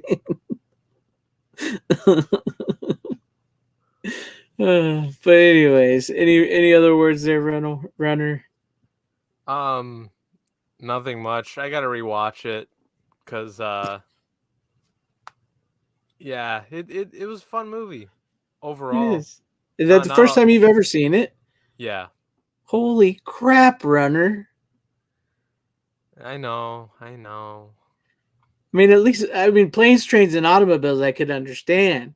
But Wayne's World, at least I would have thought you have seen now, at least parts of that until then. I'm actually more ashamed I hadn't seen Planes, Trains, and Automobiles over Wayne's World just because like some parts of Planes, Trains like takes place where I live. And like there's like, well, actually, I forgot. Wayne's World takes place in Chicago as well. Yeah. Indiana. No. Aurora.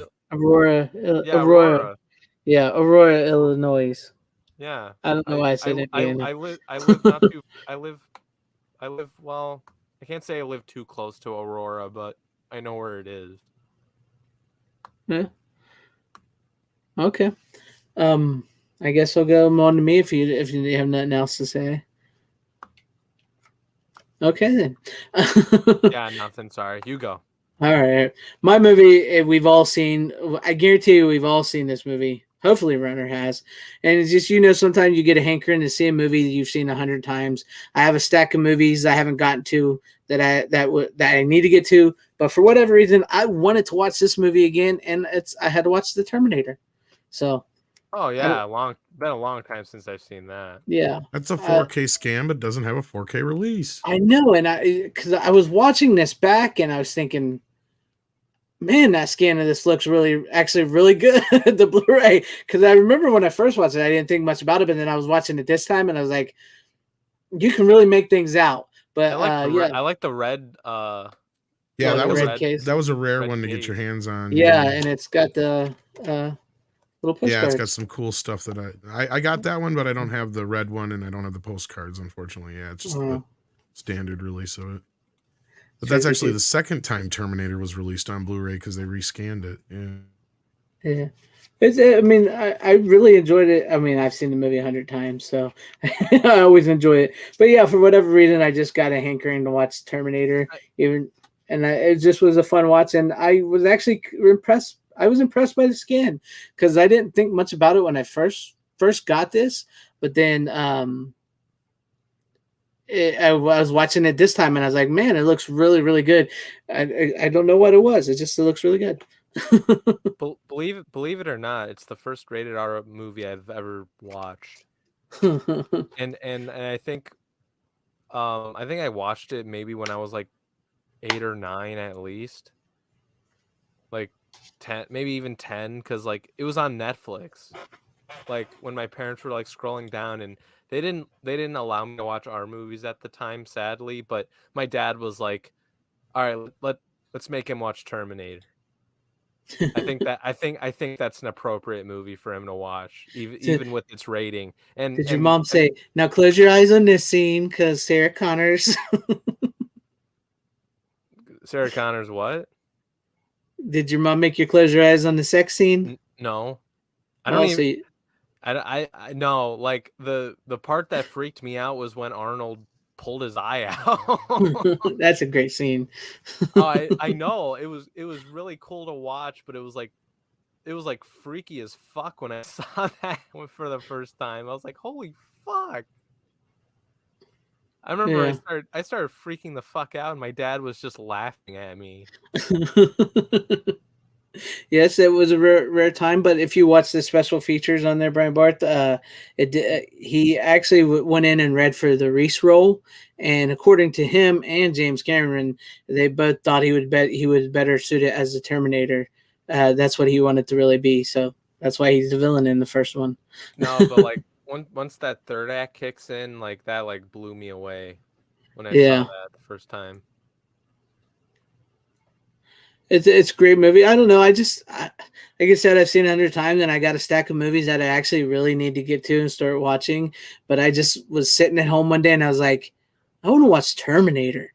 So I got my Terminator Blu-ray and popped it in, and it's just a fun movie. I enjoy it.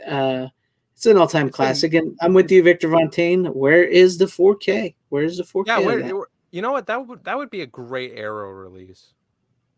You would think. Because like, have you seen the fan made like cover art for the Arrow? I've seen those. My God, like that would be just perfect. Wait, who owns, like, which studio owns Terminator? I think, let's see, either Disney or MGM one. Oh, really? Because this is a 20th Century Fox and an MGM Orion release. So I'm not quite sure where all the rights lie to this movie.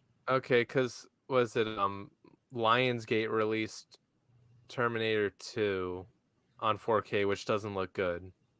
But that was a Lionsgate release, because I think it was TriStar at the time that did Terminator 2, right? Terminator 2 is actually Carlco, and then Columbia TriStar through TriStar actually had the original distribution. Yeah. But Lionsgate through Artisan, through Live Entertainment back in the day, owns the video distribution. Yeah. Hemdale Films actually owns both the movies, but then MGM owns the distribution on the first one through Orion. So that was because that was bought. Yeah.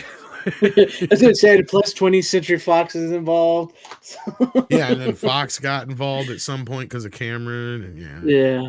Well, as far as the one you got there, that's just because Fox handled MGM's release.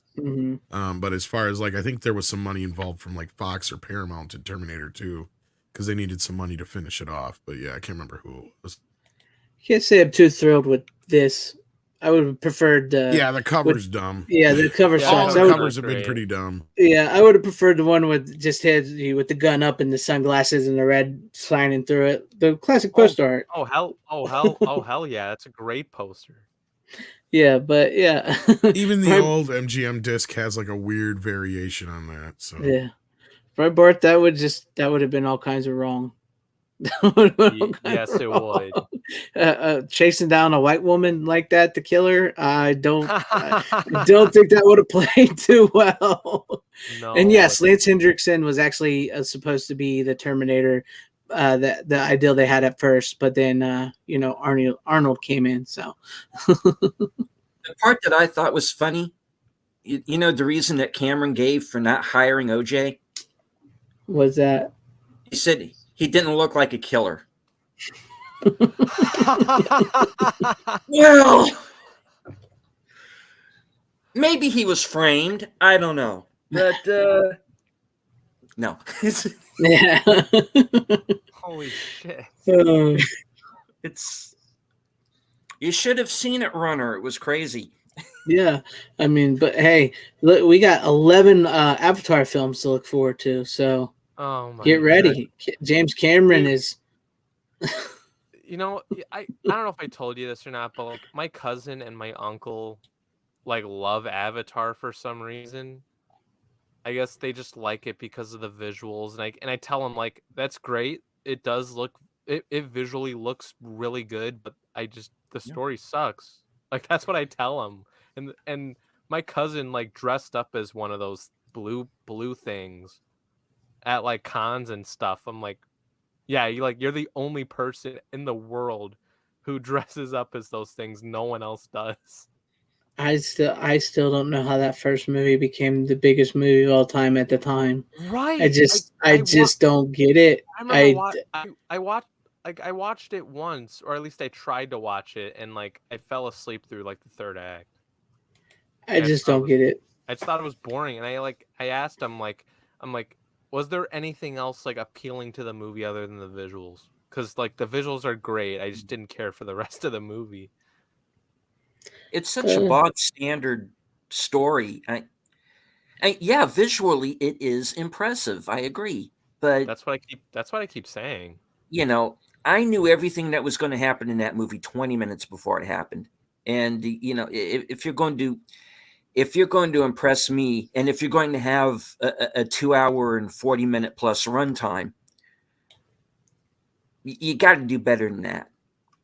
Right. Like I forgot, like, you know, here's the thing, like I keep telling this to some of my family members who like the movie. Like I tell them, like, if there is a legitimately good story that was told in this movie, then it would be worth the hype.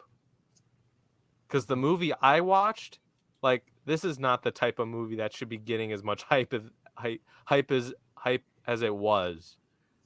Because when I saw the movie for the first time, I was like, this is one of the most overrated goddamn movies I've ever seen. And then I hear people like you guys, like, I know I heard Tom say like, oh yeah, it's not good, and Greg's like, oh, it's not good either. I'm like, fucking thank you. And no, I never understood why people like that. Like, and the second one looks awful. But you want to watch a good James Cameron movie? Watch Terminator. Yeah, when he was before he lost his mind. So. Yeah, I even asked my uncle, like, okay, what's a better James Cameron movie, Avatar or Terminator 2? And then his answer was like, well, as an action flick, Terminator 2. I'm like, no, that's not the question. What is a better movie? Like, and I didn't get a straight answer, but it's essentially Terminator 2 is a remake of Terminator 1. But they're both awesome. But yeah, exactly. But the two Terminator movies, well, the first two are better movies objectively than Avatar. Yeah. And here's the thing, like that Avatar 2 trailer, whatever that came out, like, again, it looks good, like visually. Actually, it doesn't. It actually looks worse visually than the last one. The CGI stuff looks even dated. I mean, I don't know. I don't know. I mean, yeah, it does kind of look the same at some points. The music was fine. The music was pretty relaxing. That's probably the best part I can say about the trailer. Everything else, I don't care. I have no need to see it in the theater. Yeah, I have no need to see it at all. But moving on from Terminator, which, like I said, we've all seen it. Deleted scene, Stevens. What do you got for us for your next pick? Okay, my next pick is another Arnold movie, and it's called Sabotage. That one I need have to not watch seen. that. This, David Ayer. right. No, hold on. See, Runner, that's how you do it. I had an Arnold Schwarzenegger movie, The Terminator, and see, Steven brings on an Arnold Schwarzenegger movie that he had brought with him right afterwards. He doesn't wait 5 picks later and then say, "Oh yeah," that's how you do it, Runner. I forgot. Damn it! It happens. Wait, you talking about the time like that happened with was it? That's like Bohemian that. Rhapsody? You've done that like 5 times, Runner. It's not just one time. You've done it like 5 times. Hey, what is it? Well, if you know how it started, right, Greg? It started when you brought over, I think it was Night of the Living Dead on Mhm. Blu-ray, and then I showed the Dawn of the Dead remake on Blu-ray from Shout. That's how it all started. Yep. But go ahead, Steven. Sorry about that. But it was right after your pick, so technically, yeah. Go ahead, Steven. Sorry. All right. Sorry. Well, of course, Sabotage, as Runner said, is a David Ayer film. I have been trying to talk Nick Weiser into doing this for Toxic Tuesday for months now, because it would be perfect for that show.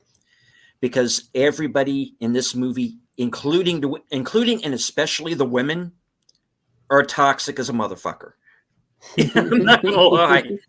Everybody is a psychotic bastard in this movie, including Arnold. Yeah, probably him most of all. But basically, it's the story of a group of DEA agents who pull off this massive bust. Yes, pretty sizable bust.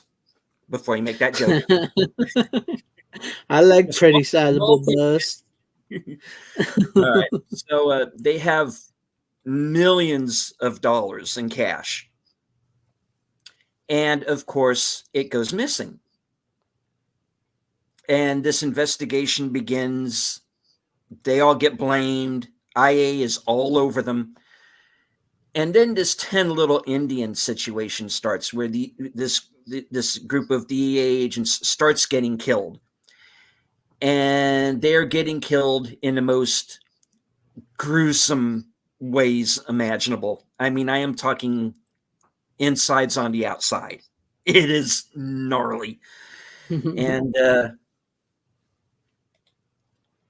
again, a movie where I don't want to give too much away because there is an interesting third act twist. Was this one of the ones he did after he was governor?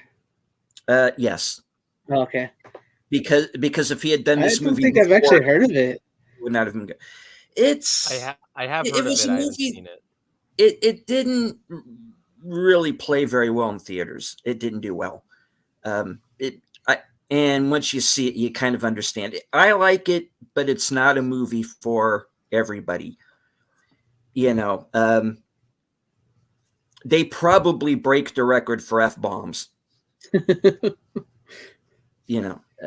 Because all of the characters in the movie are throwing every insult in the book at each other throughout the entire runtime. It does not stop. You've got innocent people getting killed in these action scenes. You've got people point blank getting shot in the head. There's a scene where there's this one character who gets killed and like his entrails are just lying there on top of this table because he's strung up to the ceiling. It is gruesome as hell, but it keeps you guessing as to who who the ultimate culprit is and why they're doing what they're doing. Now, the one thing that I did find interesting, and I can't back this up because I have not read the original script. My understanding is that the original screenplay, Arnold's character is not the lead character. It's actually Olivia Williams' character, who's the IA detective who's investigating Arnold's team. And that the movie was originally all about her character, and that there was this subplot about this whole other kidnapping that took place that somehow fit into everything. Which sounds interesting. I'd like to read that version, but I haven't been able to find it anywhere. So I can't really speak to it. But the movie that we get, which, like I said, is this 10 Little Indian situation where this team that just starts killing each other off, and it's sometimes even by accident, because there's this one death that happens that isn't planned. It is a total accident, but it's kind of funny at the same time because you're like, you idiot.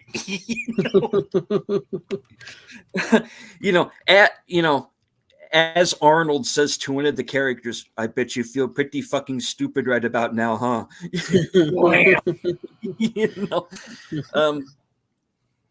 Joe Manganiello is in good form in this one. He is good. Yeah, he's one of Arnold's team. He's right here on the box. Oh. He has these crazy dreadlocks going. It's insane. I don't want to give anything away for anybody who hasn't seen it because there are a lot of twists and turns, and Arnold has this whole kind of fucked up subplot. I'll go into this much because you do find out about it pretty early on.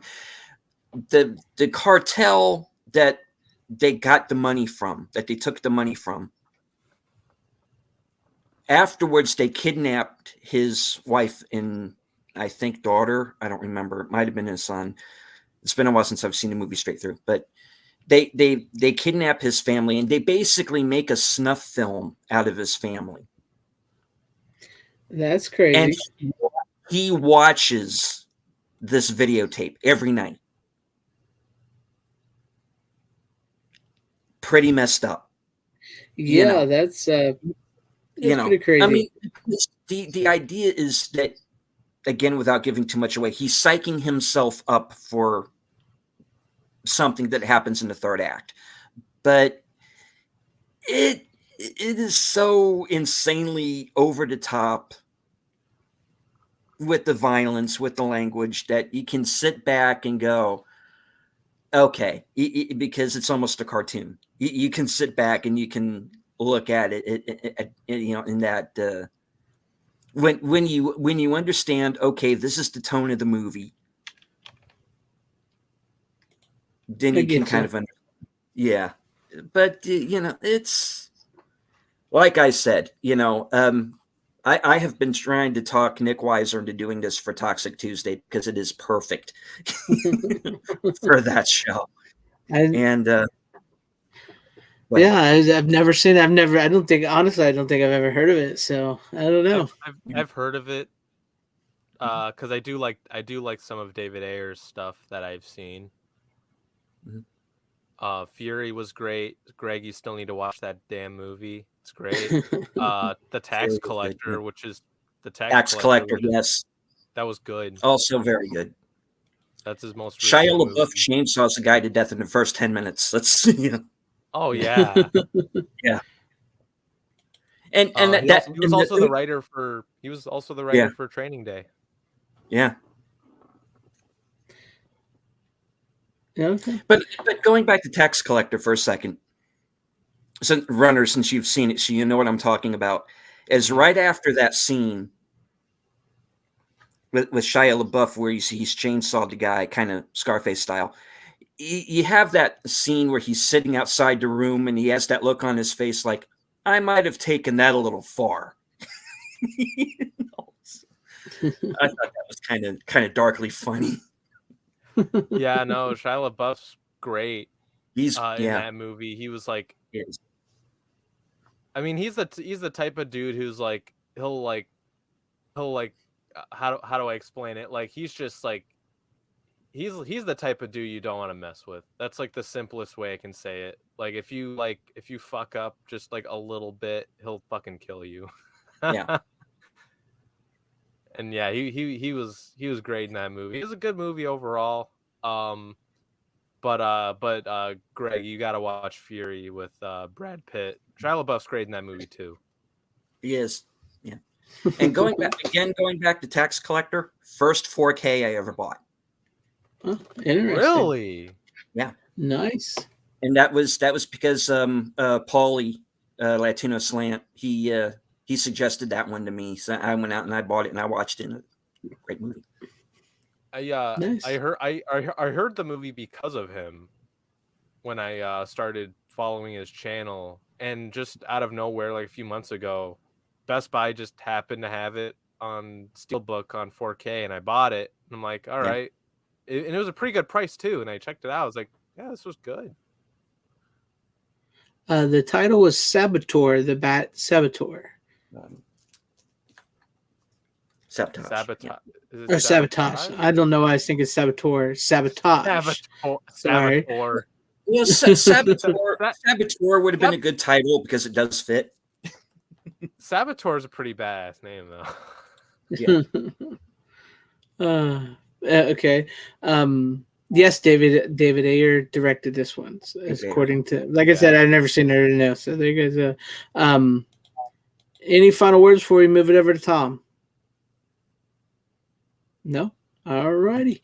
There you guys go. You got some fans on. People went and pick up on that one there, Steven. So I guess you could say that was a good pick.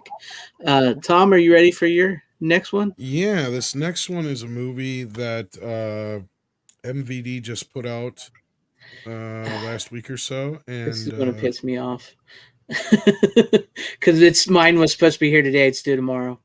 If it's the same one we're thinking of. Yeah, I think I know what it is. And it's a movie that is roughly like 15 or so more years in the making. It is a movie that reminds you of a time when movies were really good still. Yep, I've been dying to see this one. And the movie is called 5/25/77. Yes. Patrick Reed Johnson. Don't know what this movie is about, it's about Patrick Reed Johnson, from the director himself, and how he was inspired by specifically like 2001 Planet of the Apes and Star Wars to become a filmmaker. And it's the story of a summer in his life, and he is well, actually it's more of a summer of his life. It's kind of his life story, but most of it kind of encapsulates this kind of last year of school leading up to the summer of 77, and just how he deals with everything from his parents' divorce to falling in love to, wanting to be a filmmaker, and his mom pushing him to follow his dreams. And the big centerpiece of the film is that Patrick got to go out to California in hopes of meeting Douglas Trumbull, but instead wound up meeting Steven Spielberg and getting to see Star Wars before anybody else, basically, as far as the general public goes. And so for months, he knew about this movie and nobody believed him or understood what the fuck he was talking about. And then, of course, the climax of the movie takes place on the night that the movie comes out, mostly. And I don't want to give too much of away, but it's based on a true story. Yeah. And of course, it's mixed with Patrick's really cool miniature effects and other things like that. So there's not really much CGI or anything in the movie. The only CGI is just the combination of the miniatures and other things. So it's a very imaginative, independent film that took a lot of years to film. The bulk of the actual filming took place in 2004 to 2006. And then the effects and other reshoots had taken place over the last few years. As far as like stars in the movie, there's no like really huge names. The only real name you might know is Colleen Camp, of course, from like Police Academy and stuff like Yeah. that. Well, I know the one kid that plays him from Yeah, Freaks and Geeks and yeah, stuff. he's actually and more of Bones. he's director and writer, and he's been an actor in a few things. But yeah, you may Yeah. recognize the main kid. But Waiting. He's in Waiting. is he in Waiting? Yeah, that's the other one. I was trying to Yeah. think of what it was in. Yeah. I've seen him in. But yes, but- I was hoping to have this today. Not to cut you off. I didn't mean to cut you off. No, I was go hoping. ahead. I don't want to give any more away. So Yeah, I was hoping to have this today because it was actually when I ordered it, it said it'd be here either Wednesday or Thursday. Guess what day it's going to be here? Thursday. of I course. was hoping to have it today so I could talk with you about it because I've been looking forward to this movie ever since I heard about it from Chris Gore and them. So It's okay. It's not like a great film. It's a good film. yeah, it just looks like does something. have some yeah. issues. It does drag in some bits. It is a bit self-indulgent, but since it's Right. about the person who it's about, I mean, that's allowed. So don't get me wrong. I mean, it does have some flaws to it, but outside of that, it was a pretty well done biopic type movie. Yeah, I've from been looking somebody for who it. loves these movies. Yeah. Yeah, I've been because I think it would be something I would like you, and it's something I've been interested in, and it's pretty funny because knowing that like we just talked about it and I just watched it, the Space Invaders. He did Space Invaders, Yes. Patrick E. Johnson, and he speaking of Dragonheart, he wrote the script for Dragonheart that's coming to 4K that we mentioned earlier. But yeah, I've been looking forward to seeing that because I know it took a long time to get there, and it's just as somebody who's as we're all fans of like that culture of like the original Star Wars and stuff like that that we grew up on.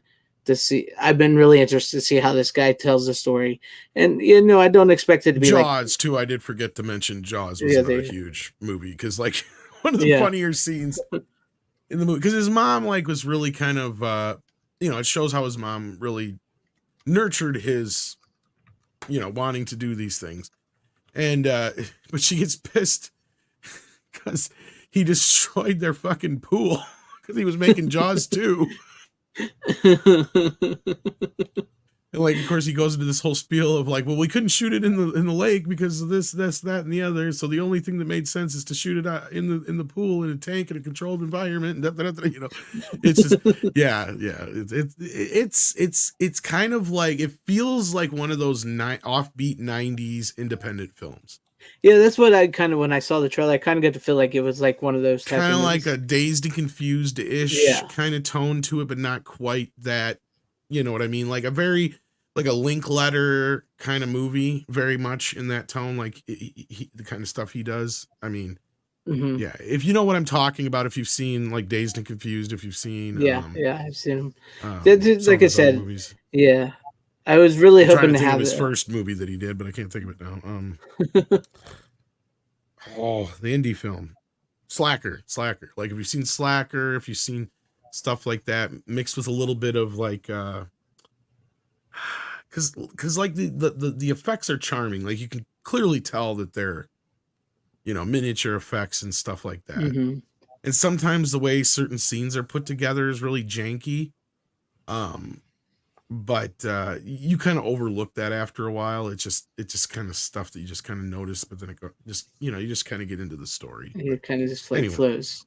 Mostly, you can tell it's mostly story driven. Well, so, like for instance, there's some silly shit, like, but you clearly know they did it just for logistics, right? Like, there's a few shots where him and his buddy are sitting in his buddy's car, and you can tell those two are superimposed over the car, which is superimposed in like three different things, and it's like really kind of weird looking in some shots, like because they must have had to do it because of the reshoots. Because again, for those who don't know, they shot it for years. It was shot, like on weekends and holidays and shit like that. Yeah, a little bit of Almost Famous, but not nearly that polished. Like I said, I would put it more in like a Richard Linklater kind of tone. But yeah, I'm interested to see it. I think I'd enjoy it. I'd probably have about the same take you have on it, honestly. With just a pinch of the guys who did Napoleon Dynamite. Not nearly that wacky, but just a pinch of that with some of the fantasfulness of it. Right. So I can't wait to get mine. I'll have mine. I'll get it tomorrow and have a watch this weekend. But I am looking forward to it. That's why I knew you was going to bring that up tonight because I seen you post about it, over the weekend, and I was hoping to have mine so I could talk to you about it. But I'll wait till next week, I guess. But yeah, since Tom and if you know anything about movies and you're a movie fan, like the moment when he's in California and he walks into the special effects place, and they don't say who it is, but you know it's Richard Edlund and those guys working on the stuff for Close Encounters. And if you're somebody who knows shit, you know exactly what they're doing, right? Because it's when they're injecting the paint or whatever into the tanks to simulate the clouds, and then they're shining through the little lights, and then you just keep hearing somebody direct them, and then he comes up and offers the kid, I think, a soda or something like that, and then he realizes and he turns around and the lights come on and it's Steven Spielberg. Right. You know, like that moment, like you see it coming, but it's like perfect. You know, like you know what they're doing, you know what it is. It just plays perfectly. It's like it's just brilliantly done, and you're like, you know what they're working on Close Encounters. You know where he's at, and this guy gives him a tour, and he's like, "Come on, let's go see. We're going to the screening room." And he's like, "I'm going to show you a movie. Now it's in a rough form, but blah blah blah blah." And of course, the music, you know what it is, of course. But yeah, right, yeah. Man, I'm excited. I am excited to watch it. That is something I've been wanting to see for a while, ever since I don't know if they're real or he reconstructed them, but it does appear to be like one or two shots from Star Wars with like the Star Destroyer in front of the green screen and shit like that. Oh, really? That they show in the movie, because when he goes to see the rough cut, they show like a shot of it and stuff like that, and I'm like, is that the actual footage? Lucas gave it to him on the DL without letting Disney know. Possibly, because he's worked with Lucas and stuff. Yeah, he's worked with things. Yeah. So yeah, like it's very possible. Like, I mean, that or he just has a copy of it or whatever. But yeah. And they actually show like the trailer and that exact shot when it's finished and stuff when he's in the theater and whatnot. But anyway, sorry, what'd you say, Steven? It's a The Fabelmans 1.5. What about 1.5? Kind of. I want to see that movie though. I hope it's good. I've been hearing mixed on it, but yeah. Well, for those who don't know, Fabelmans is Steven Spielberg's new movie, and it's loosely autobiographical. Yeah, that'll be interesting to see how that stacks up. But we'll see. Welcome, VHS Mikey. Glad to have you here. Tom or Steven, you guys want to go again, since you guys have the most? Because I got two left. Go ahead, Steven, and then like Greg and I have one that go together. Yeah. So I've got two left, and one of mine sort of connects with one of Tom's. Runner, you got two left, right? Too, right? Yes.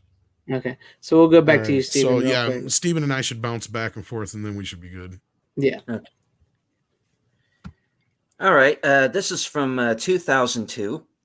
It was nominated for the Academy Award back for a documentary, back when getting nominated for an Oscar actually meant something. And this is Spellbound. And it follows a group of kids through the Scripps Howard Spelling Bee. I remember when that came out. Yeah. Yeah, it's a lot of fun, and it's pretty good too. With where you get to learn about the kids' backstories for the first half of the movie, and then the second half of the movie is the spelling bee, and it basically turns into a thriller almost, the way it's shot, and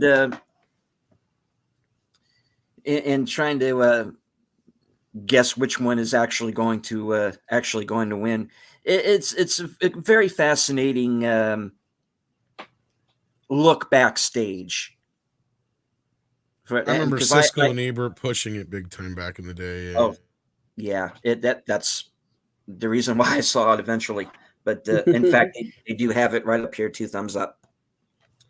2 thumbs way up. and they were right, because it's really because the Scripps Howard Spelling Bee is something that I've had fun watching for years. Unfortunately, I haven't seen the last few because I don't watch regular television anymore. But that's a story for another day. But I gotta tell you,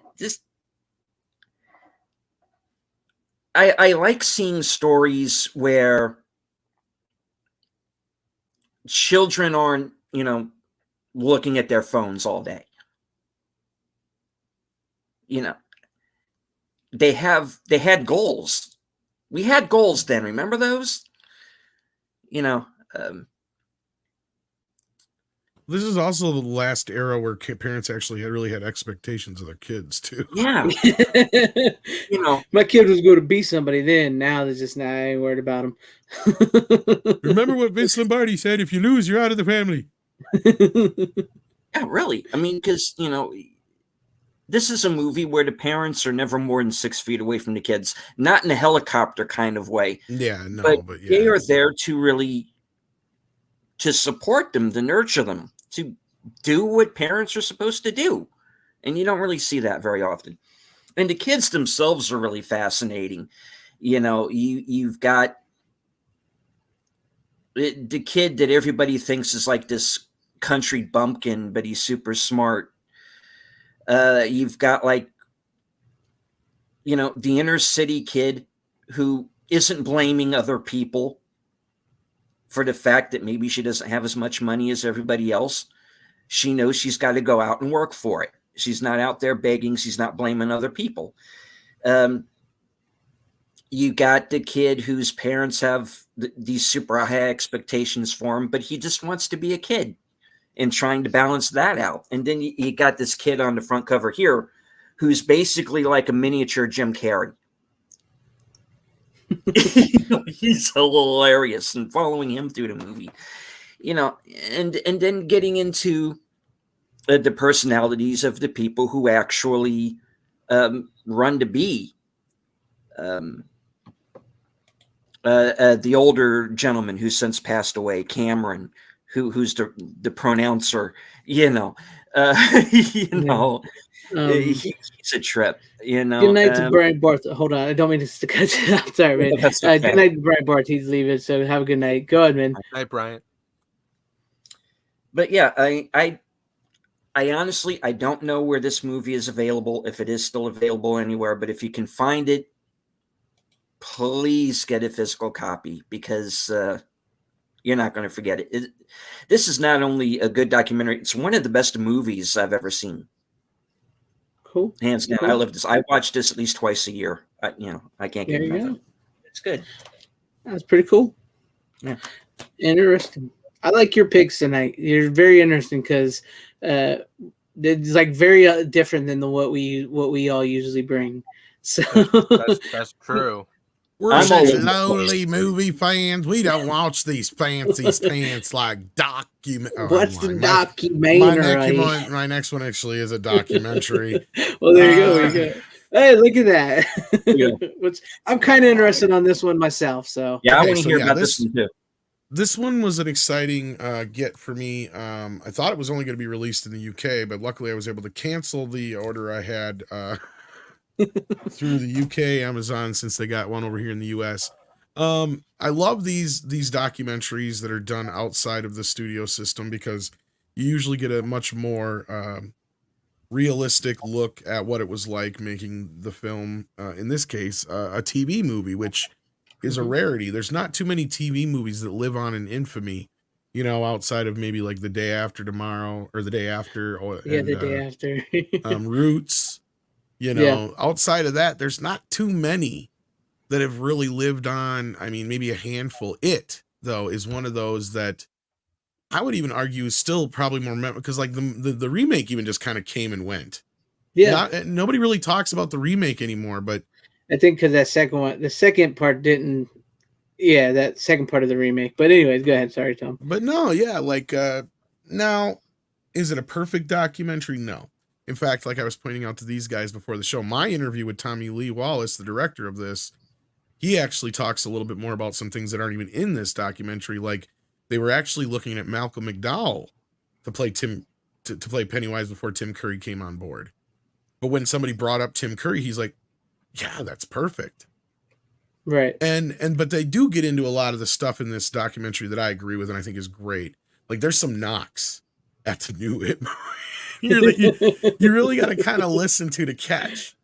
Because like the one guy who's talking about the makeup and stuff, he's like, we were going to do all these prosthetics, but Tim didn't want to do the prosthetics. And I'm like, at the end of the day, he was right. He's like, and I really wanted to make sure I didn't do any crackling makeup or anything like that. Mm-hmm. Jam it. Like, yeah, because he's like, and he says what I said when the first film came out. I said, because Tim has to play both sides of this. He has to, first of all, be funny and attractive to kids, but also be able to turn on a dime. Mm-hmm. And Tim's like, I can do this. I'm an actor. I can go from being charming to scary. Let me do it. Fuck this makeup shit. Because they did. Yeah. They wanted to make him basically look like a Joker. Like he had the long, chin, and they had prosthetics on his cheeks. So he would have looked more like kind of like a Joker or what's his face from Twisted Metal. The oh yeah, that clown from Twisted Metal. I can't think of the name. You know what I'm saying though. Yeah, I know who you're talking about, but I can't think of the name. Yeah, Sweet Tooth. Yeah, Sweet Tooth. Yep. So he would look more like that long face. So what they decided on the end though, because Tim was like adamantly against it, he's like, just paint my face white. We'll do the head, but leave my face alone. I can do the rest. Right. And he was right. He was 100% right because, yeah, sure, the Skarsgård kid did okay as Pennywise, but fuck that. Tim Curry owns this fucking role. Yeah. And Tommy was right. Like, and then you brought the movie itself, so we can talk a little bit about the movie itself too. And I mean, as a kid, that was when I was just getting into horror as a kid. So that came out at the perfect fucking time. And that movie got away with some shit on TV that they never got away with before. And they do talk a little bit about that in this too, but yeah. Yeah, I was gonna say, like, even like the beginning with Georgie and the blood and it just like that freaked the shit out of me when I was a kid. That scared the crap out of me. And it is like you said, it's very rare that a TV movie lives on like that. And I think that has a lot to do with Tim Curry and the rest of the cast too, and the rest of all the cast together, because like it all worked. And Jonathan Brandis as oh my god, I can't even think of the his name. Bill, right? Bill, right? Yeah, Bill. He played such a good role, and it's a shame what happened to him later on. It was but perfectly cast across the board. Of course, perfect. They got every living cast member and important crew member in this documentary, so those things are covered. I mean, they even talk a little bit about the music and stuff, and I mean, that's the thing is this miniseries was firing on all cylinders. It was shot like a movie, and of course, they even get into a little bit about how George Romero was gonna originally direct it, and it was gonna be an 8-part miniseries then, or 10 hours worth of a miniseries then. And when they said, "Nah, it's got to be 4," he's like, "Fuck this shit, I'm out." Yeah. He's like, "You can't do this in 4 hours. Fuck that," And then of course, Tommy talks about how he's disappointed in the second half, which he talked about with me too, and how he was rewriting it the whole time, but it's still not what he wanted it to be. And, and then of course the special effects guys complained about how everybody bitches about the spider, but yet they never showed what the spider was capable of. And, then they get to the end and they're like, we probably should have just had Tim Curry the whole time, because he just kind of disappears. And he's like, that's what sucks about that last quarter of the film is once he's gone. And it becomes this stupid crab spider. Yeah.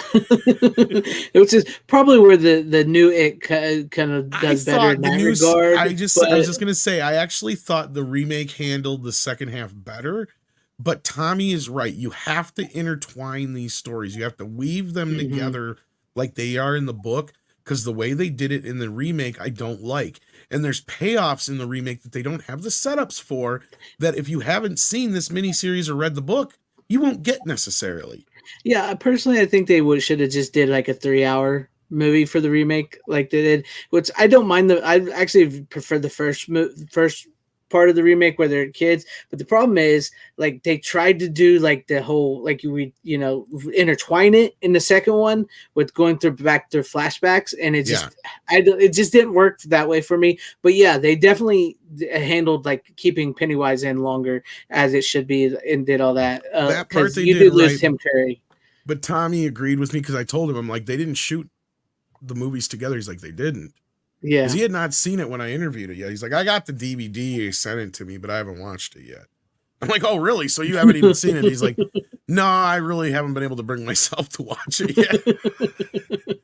And I'm like, oh, yeah, that's totally understandable. But I'm like, they're shooting the second part now. And he's like, wait, they didn't shoot them together? I'm like, yeah, no, they didn't. No. And I'm like, and I told him, like, kids. they didn't do the intertwining part, but now in the second half, they brought all the kids back for flashback scenes. He's like, oh, that was stupid. It was. I think that's what really slows down the momentum of the second one is if you weren't going to intertwine the first movie with the second movie with them as adults, like they did in the original, why bring them back for flashbacks when they're clearly older and then use the de-aging technology that looks worse on the kids? Have a problem. And this is what Tommy said, is he's like, he goes, that's dumb. He goes, the first thing I did was make sure I got the kids stuff out of the way right away. Exactly. Because he's like, what happens is one of these days, one of these kids is going to come in and he's going to be a foot taller and he's going to sound like he's 25. Yeah, exactly. So exactly. I need to get this done and fast. And then he's like, then I can worry. The adults can take time. He's like, I need to get these kids done now and fast. So he's like, the first few weeks of shooting was all kids stuff. Get it all done. And they should have, even if they were going to take the time to shoot more stuff for the second half with the adults, they should have at least planned it to where they knew what they needed, shot the stuff with the kids when they had the kids. Exactly. And just used it in the second film instead of. Exactly. Because you can tell half those kids are a foot taller than they were in the first movie. Mm-hmm. And they don't sound the same. And what's her face is a little bit, you could clearly tell she's developed more and stuff, you can't do that. And that's what he was afraid of too, is like, that's the thing. You got these kids right at the brink of puberty. The next morning they could come in and they're, one day they're 12, the next minute they're 21. Exactly. It's the truth. And you could clearly tell in the second version of that movie, but I've been looking forward to this documentary, so at least I know it's a decent enough documentary. And they really give Beverly the shaft in the remake. They do. In that second half, her getting kidnapped to me was a huge mistake. To me, they did that just so they could take her out of the equation, so they didn't have to have like the orgy scene and all that shit. I don't know that, but it's like you can still avoid it. They did in the original. Yeah, you just replay out the same bits, but then they figure out that they have the power, right? Yeah, you don't really need an orgy scene to keep. You don't have to take her away to avoid the. You just have them realize that it's the whole idea that it lives off of the fear of the kids, and the reason the kids are more fearful is because they actually believe in something like this. And the more adult you become, you don't believe in this kind of thing. So it's kind of like Freddy. Mm-hmm. Like it and Freddy are very similar in how they get their power. And Freddy was actually supposed to possibly have been in the remake as one of the monsters because he takes forms of like the monsters, which they left that out in the remakes. I know, it pissed me off. I was like, that's stupid if you're gonna do this, because in the original book and in this, they have all the Universal monsters show up, and they had the Wolfman in the TV movie. Mm-hmm. But they did the teenage werewolf version of it. But like I said, that would have been made complete sense to have, and especially at that time, Warner had the rights to Jason, Freddy, and I think even Leatherface at that time. I could be wrong about Leatherface, but it's like shit. At least have those two in it, because they're the modern versions of them. It would have made sense.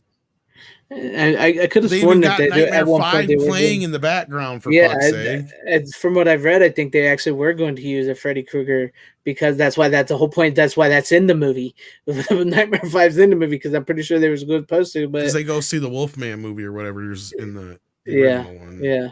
So it all did that, but I'm interested to see that. But man, that jumped up in price quick, because that was only like $20 on Amazon. So it went up in price, huh? Yeah, it went up to like $30. It was like $19.99. Now it's up to like $30. I mean, it's still a decent price, but and it's put out by Screambox. Isn't that streaming service? Yeah, it's still available on their streaming service. Along I was with gonna say you can probably 2. see it on their streaming service or whatever, but there is some extras on here, but there's nothing like really to like write home about. Yeah. It's just extra stuff taken out of the documentary part. It's true. But it's a great movie, and I do plan on seeing that documentary. And I had it. The thing is, I forgot it came out because I was going to buy it, and then by the time I remembered it was out, the price had jumped, and I wasn't really sure if I wanted to pay $30 for it now or the $20. Nah, well, there is a kissing scene, Peter, but it's like they basically just have like a little love triangle between Annette O'Toole's character version of the character, Ben and Bill, which I think is in the original book, because I think she sleeps with them as adults too. Those two, both of them. I remember it's been like fucking 30 years since I read that book. It's a lot more in the book than and there's that in the book's like movies. 14,000 fucking pages. It's true. But yeah, we'll see. But I mean, at least you would say it's a decent documentary. It's decent. It's not one of the best batter ones, but it's like there's like some really good stuff in there with like Tim Curry. Like I did post the one little clip that I thought was funny. Like the kid playing Georgie, he's like, he goes up to the thing and he's like, Tim, you're scaring me. He's like, good, it'll save you some acting. Yeah. Tim Curry's awesome. It's like, nowadays I'd get his ass canceled, but back then he's like, use it, kid. What the fuck? Like use that fear. And they talk about a deleted scene that I want to see so badly now that I don't even know if it still exists, but they shot it. Oh, really? I guess the Georgie death scene, there's a scene of the cop that got cut that the censors would not let through. The cop has Georgie draped over his shoulder, knocking on the door, blood riddled and dead in his hands, and the mother answered the door screaming. Ugh. Yeah. I'm like, I want to see that. Yeah, I can see why I'd like to see that. Oh, I can totally see why it got cut. But I'm like, I want to see the deleted scene. Like, I want to see that. I want to see it. Yeah. I see. Go ahead. Go ahead, Stephen. I just want to say real quick. I think that's one of the reasons why I liked it so much as a kid was that it didn't shy away from some of that intensity. Kids in danger movies didn't go over very well at that time. Not often, and it's not. Yeah, unless it's done well. You're right, Stephen. It's a fine line to tread. Yeah, it's true, and as far as like because some people could like to say with the original that it's a little bit soap opera-y, maybe because they had to cut out some stuff from the book, and trust me, a lot of that stuff in the book they still couldn't even put in the movies nowadays, which they didn't.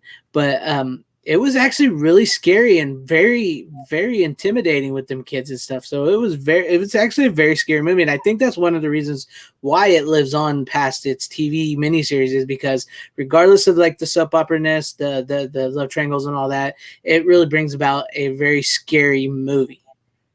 And a lot of that is to do with Tim Curry. I actually argue that the movie handled, even though they're not really happy with the second half, and a lot of people aren't, I feel like outside of not having Turtle and stuff in it, I feel like both movies handled the ending better than the book.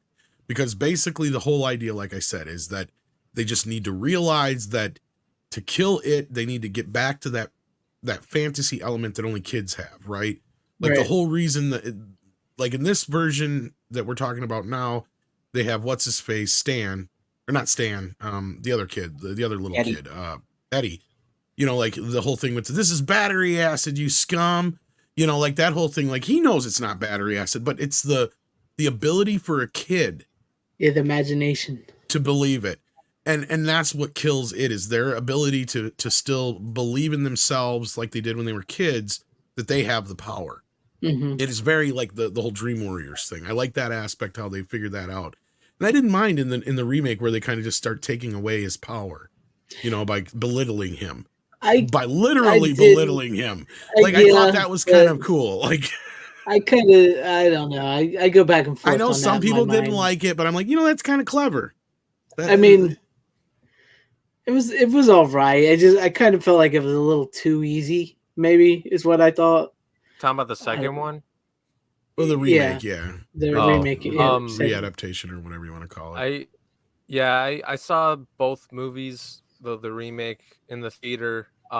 Very much enjoyed the first one. I haven't read the book or anything, or even seen the original series. And then the second one comes out, and I watched that with like a group of friends. I think I saw the first one with my dad, but like my friends and I, we saw the second one, and we just walked out like none of us liked it. Walking out, we were like, okay, like this movie was way too fucking long. Up to the ending, I didn't like it. Like, the ending was the only bit I actually liked. Me and my friends, like, our biggest problem was like the runtime, and they basically said like they did all those flashbacks and stuff, and it's like you could have just like either like shortened those up or like cut them out in some way, because that just like, I don't know, like that like bothered me along with my friend. Like we were talking a lot about that when we left. I get you. But Runner, any other words on this real quick? Because Runner wants to show one more and then he wants to go. So no, we can let Runner go. Okay. All right. We got Runner. So much for I can stay up as late as I want. And then we'll let Steven go again. I can. Oh, it doesn't mean I'm gonna stay up all late. I said I can. It doesn't mean I will. Because I've had a busy week. I'm tired as fuck. Barely got to watch anything. I get you. I feel you. Yeah, today's been a bit of a long day for me too. But go on. It's been a long week for me. not day, week. I watched this one a couple of weeks ago. It's pretty fun movie. Harrison Ford and Gary Oldman. Is this a CGI dog movie? What? Nothing. I could barely hear you. You were cutting out from my end. Okay, go on. And go on. Was it Sony's re-releasing a steelbook for this movie, and Tom already knows what I'm talking about. It's Air Force One. Get off my plane. Get off my plane. That's not how the Force works. You gotta do the Harrison Ford voice, Greg. I don't have that type of voice, so I can't really do it. You got some of the closest one, then. I don't know. Full disclosure, I didn't really like this movie when it came out in theaters. Oh, really? I can totally see why. When this movie came out, I'm like, this is just Die Hard on a fucking plane with the president of the United States. With Harrison Ford as the sappy president. Like, this is. But now with age, like with the shit we get now, it's so much better than it was then. But at that time, this was just another one of those. Like, we had. They did do like a Die Hard onto this, a Die Hard onto that. So yeah. But don't get me wrong, this movie made a shit ton of money. I actually saw it in theaters, so I did like it. I did like it. Oh, yeah. I wouldn't say it's a favorite of mine, but I enjoyed it. Took a chick on a date to it. Nice. The parts with like the CGI and all that was like hilariously bad. Yeah. Like those shots where like the plane is like crashing through some branches, and you see like an animation of leaves falling down. Yeah, that was pretty bad. It's like oh my god, it looks like a PS1 game. Yeah, that's in the early days of CGI when they hadn't quite figured out how to do anything but dinosaurs yet. I thought that was hilarious, but other than that, so because I think this is even a year before Jumanji yet. Oh yeah. It might even be the same year. Sorry, Runner.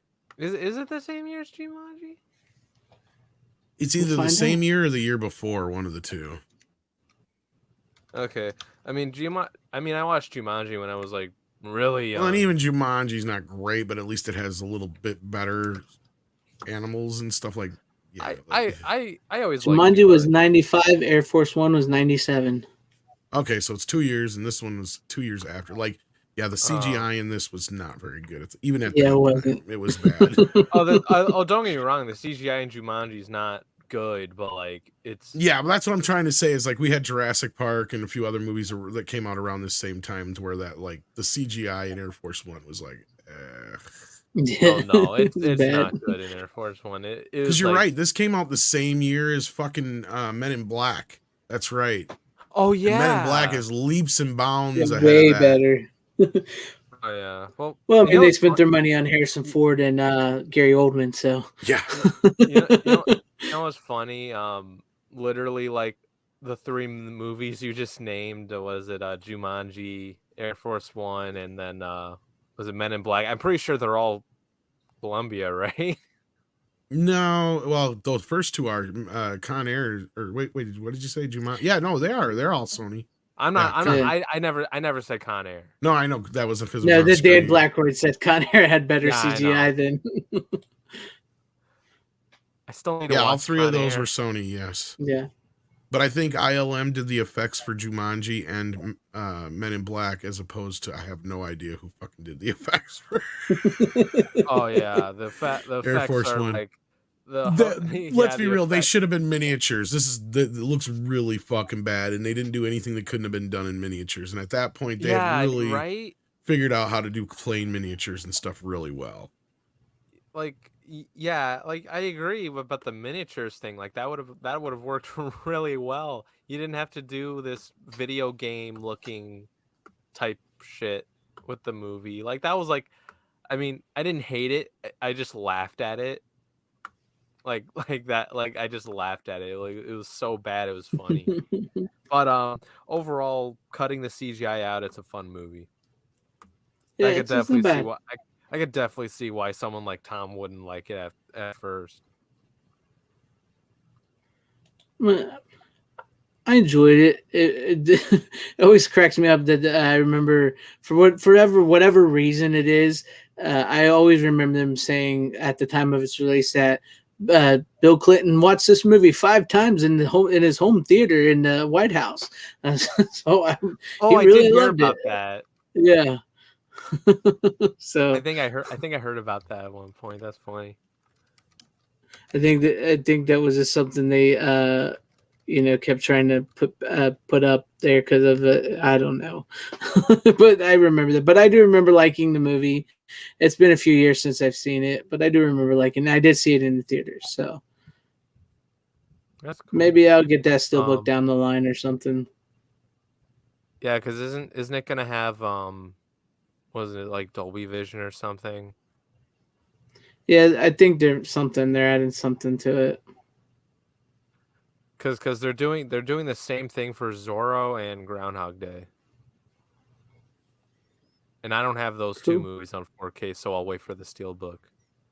Because I'll be honest, I have them, but I'm waiting to hear if they're gonna get Dolby Vision upgrades and or any new special features. Because even if they get Dolby Vision upgrades and without special features, it's really I mean, I like Dolby Vision, but it's not that much better than standard HDR10. So like, whatever. Yeah, I understand. Like, I'll probably keep the Air Force One that I have, but like, I don't have Groundhog Day or Zorro, so I'll just wait. All right. Well, good night to Kill the Geek. Have a good one. Speaking of good night, I gotta say good night. I'm tired. I gotta get going. Hope you guys have a good stream. Greg, Tom, good seeing you guys. Steven, great stream with you, man. I'm with you. Yeah. Have a good one, runner. So all right, we'll see you next week. Peace. Hopefully. All right. So Steven, let's get to you on your next pick. How many you got left? Oh, I got a few. And Tom, you got like I have 3.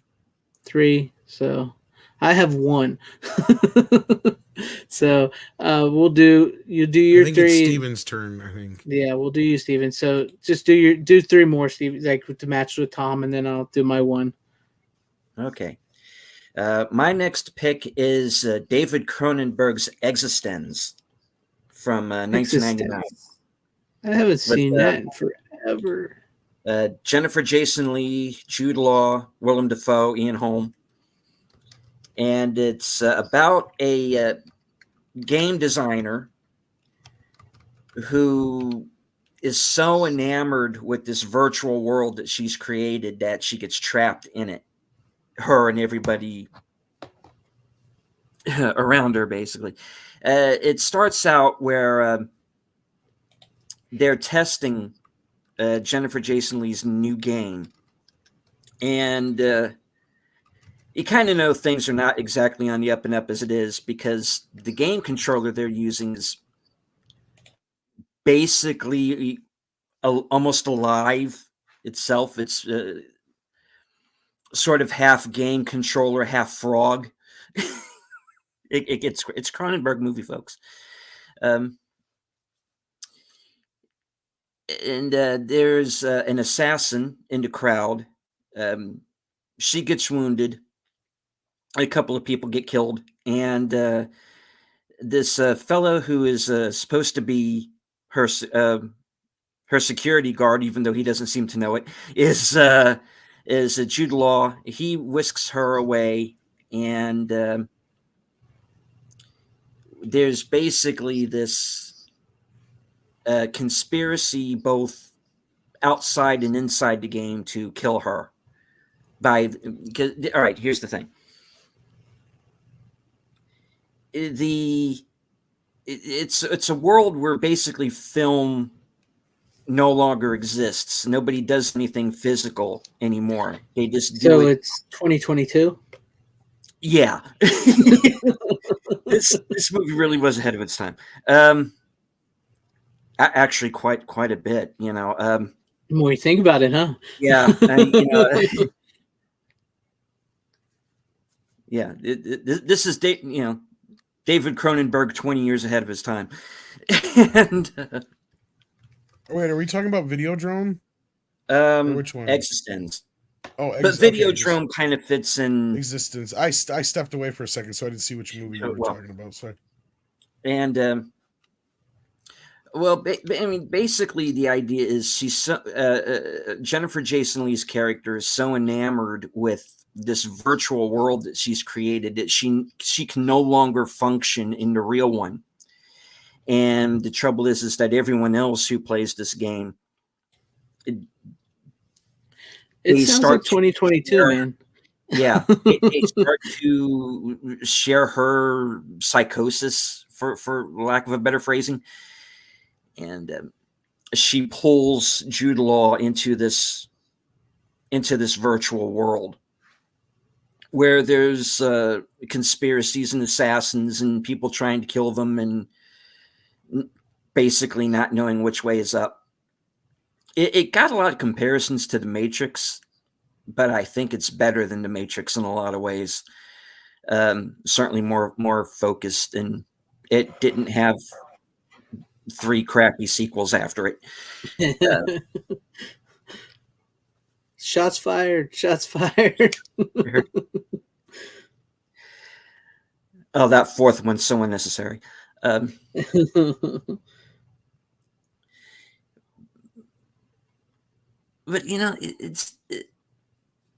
so you have Cronenberg being this prognosticator of the future.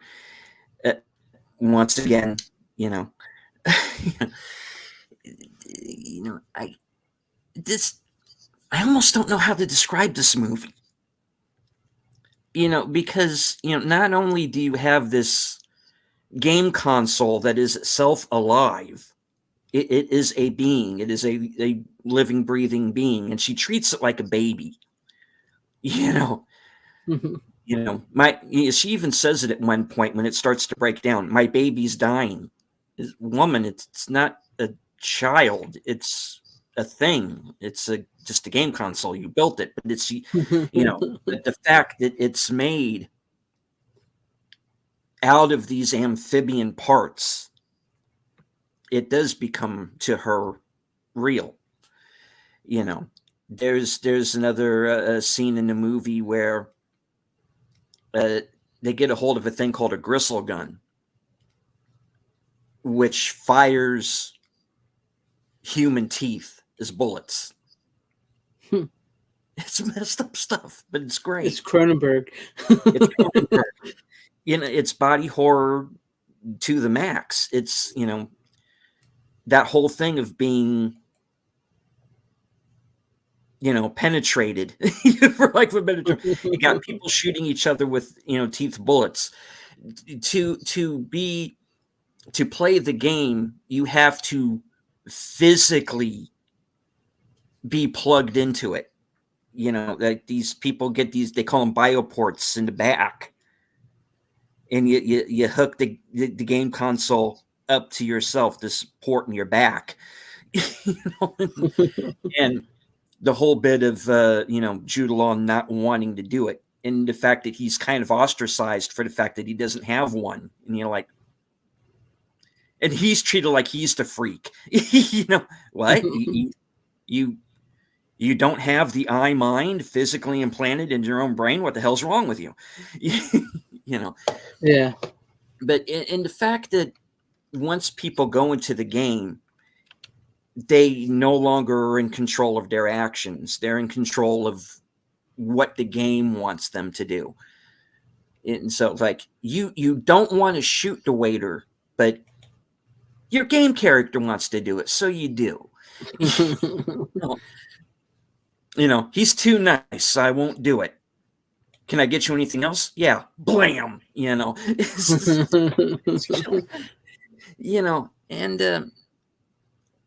But the fact that you spend basically 90 some odd minutes, in this world created by someone who is an unreliable narrator, because she doesn't know the difference between the virtual world and reality anymore.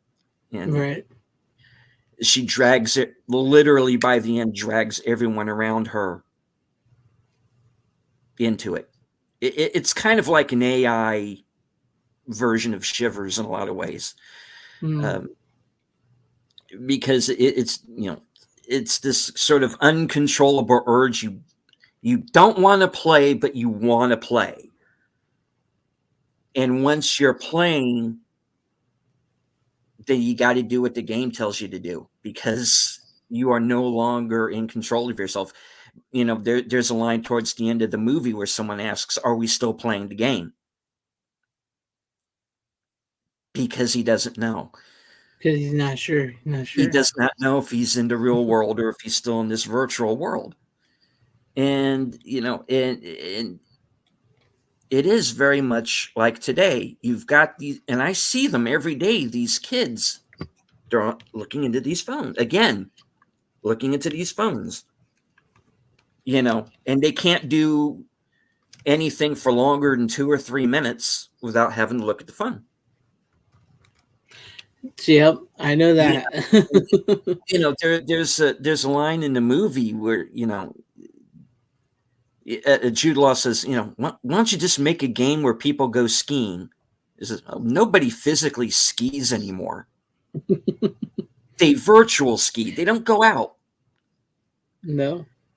Because they're plugged into, whatever game they choose to play at that particular point in time.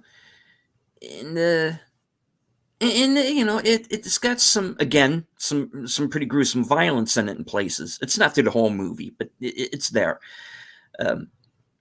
But just that whole thing of not being in control of yourself, that's what makes it scary.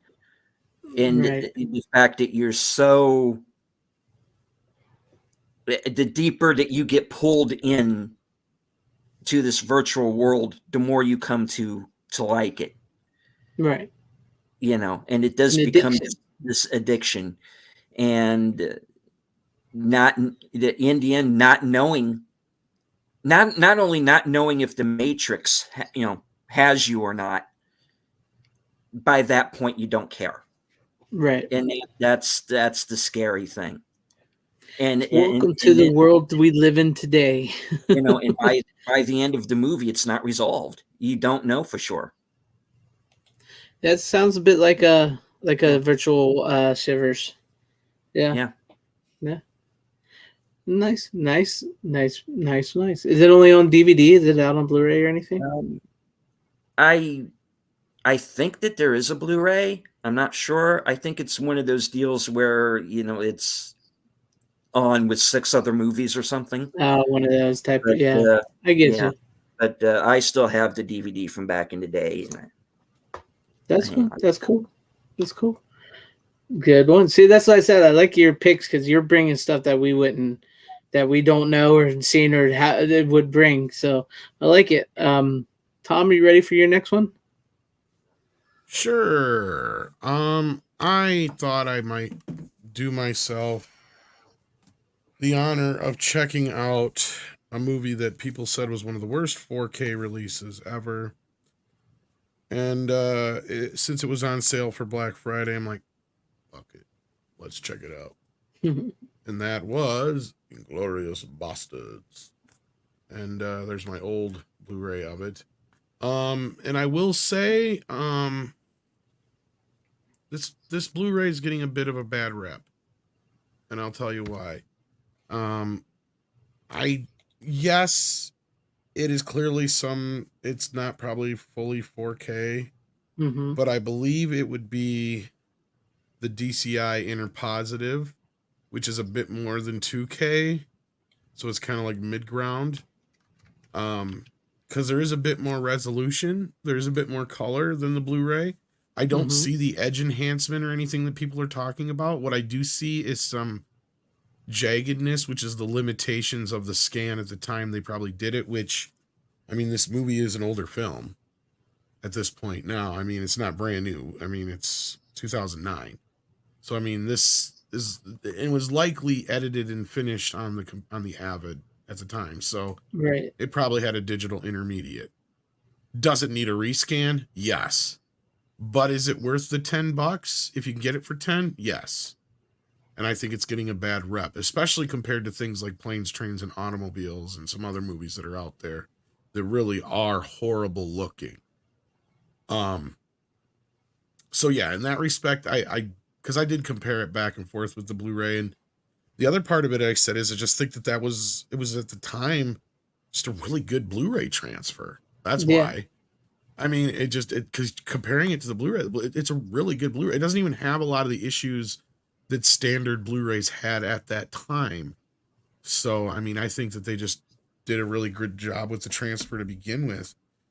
Could it look better than it does? Oh, sure. I'm sure it could look a little bit better, but frankly, I don't know if you could get much more out of this than you already get on this 4K. I'm going to stick up for it a little bit. Maybe that's why Tarantino himself has not come out and said anything, because maybe he doesn't see it as bad. Maybe that's what he wanted or something. Well, like I said, it's probably from like I said, the digital intermediate, which would be a slightly over 2K. Because the movies you guys go see in the theaters, now that they're all digital, that's what they are. They're these scanned versions of the film, and they edit them from scanned versions of the film. That's why it's such a big deal when they go back to do these remasters. They scan the original negative all over again, and they got to basically reconstruct the film in digital form. So these movies are already put together in digital form to begin with. Anything newer than like basically since Phantom Menace on, even earlier than that, but pretty much since Phantom Menace on, everything's been edited digitally. Pretty much, yeah.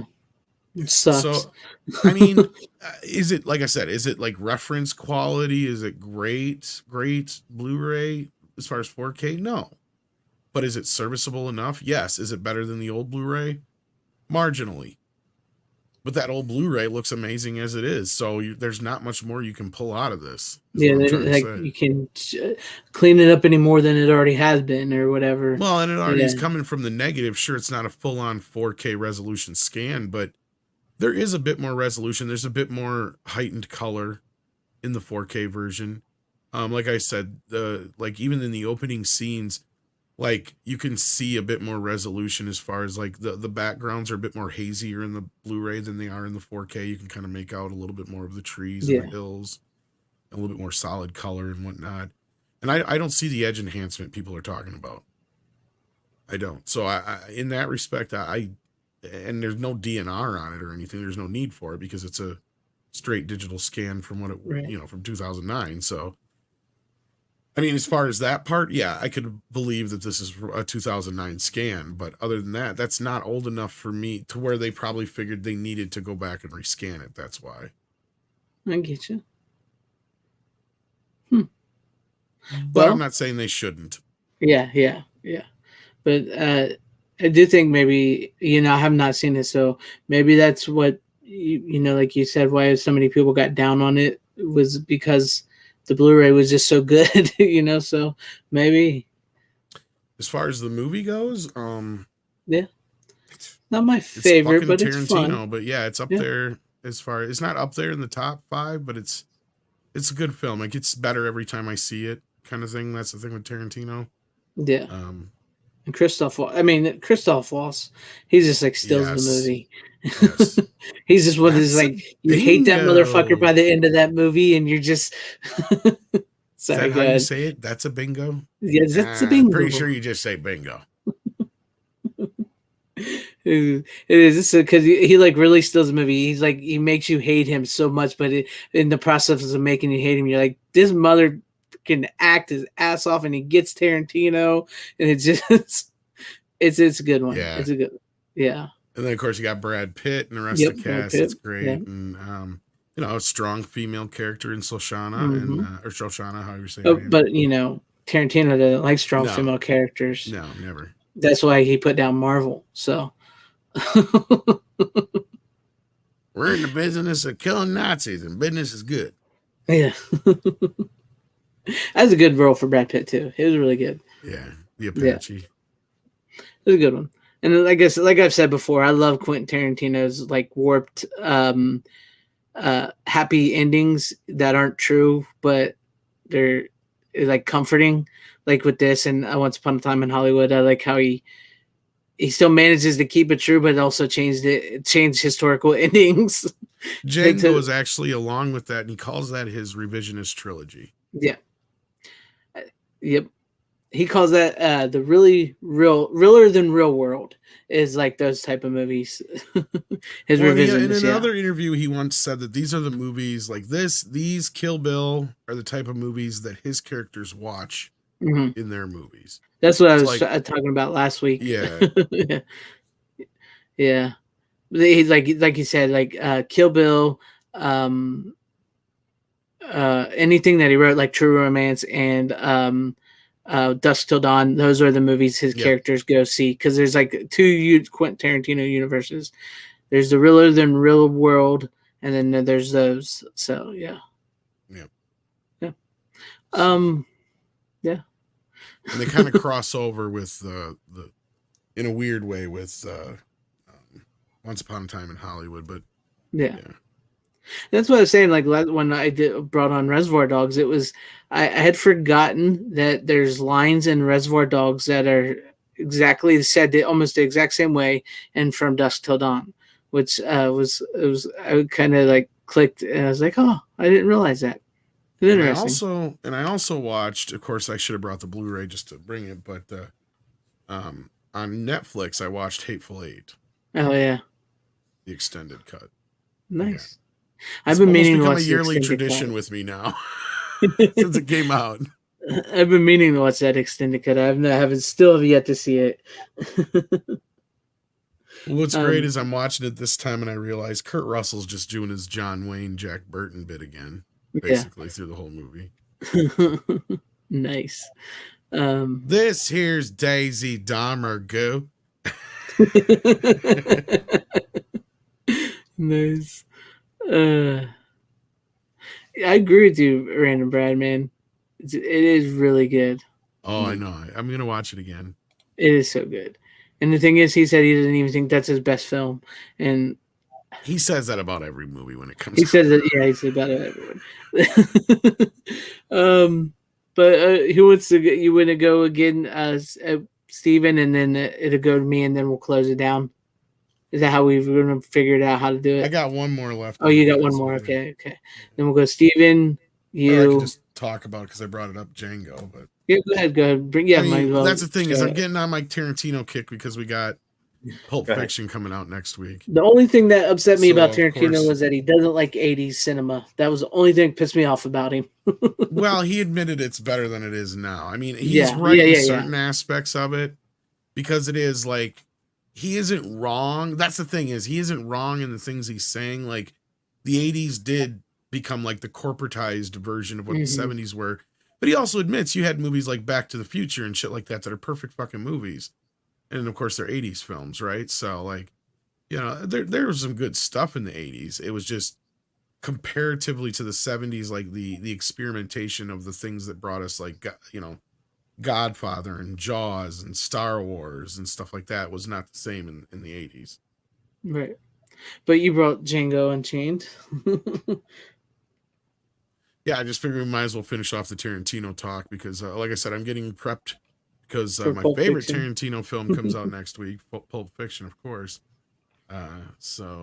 It's nice to finally get it in 4K, and from what we've been hearing from most people that have already gotten their hands on a preview copy, One it day looks we'll good, so. we'll make it in those leagues, Tom. One day to get those. Someday. Someday. Yeah, Django, funnily enough, is the movie that I finally was like, God damn it, I can't hate Leonardo DiCaprio anymore. Because between that, and then he did Wolf of Wall Street, and a couple other movies in that time period, and I'm just like, because I had this hate boner for him for forever. Like, I've just always hated him. Ever since he popped up on fucking Growing Pains back in the day, I've never got what it was about Leonardo DiCaprio. The only other movies I could ever stand watching him in were Critters 3. And he's barely actually in that one. So Yeah, he's barely really in that one. And What's Eating Gilbert Grape. Those are the only two movies growing up that I could stand. And then Steven had to put him in Catch Me If You Can. That was the Mhm. other movie along with this movie and the other I just mentioned that is finally like, all right, Wolf of Wall Street. I'm like, fine, fuck it. If all my favorite directors are going to work with this guy, I'm going to have to learn to like him. Because apparently they do, right? And Yeah. Because between Scorsese working with him more than once now, Tarantino's worked with him more than once now, Spielberg's worked with him at least once, if not, did he work with him more than once? Help me out here, Steven. Trying to think. I know he did Catch Me If You Can with Spielberg. I think that's the only one. Yeah, I don't think he's worked with Spielberg. And he again also since did then. Shutter Island or whatever with Scorsese too. Yeah.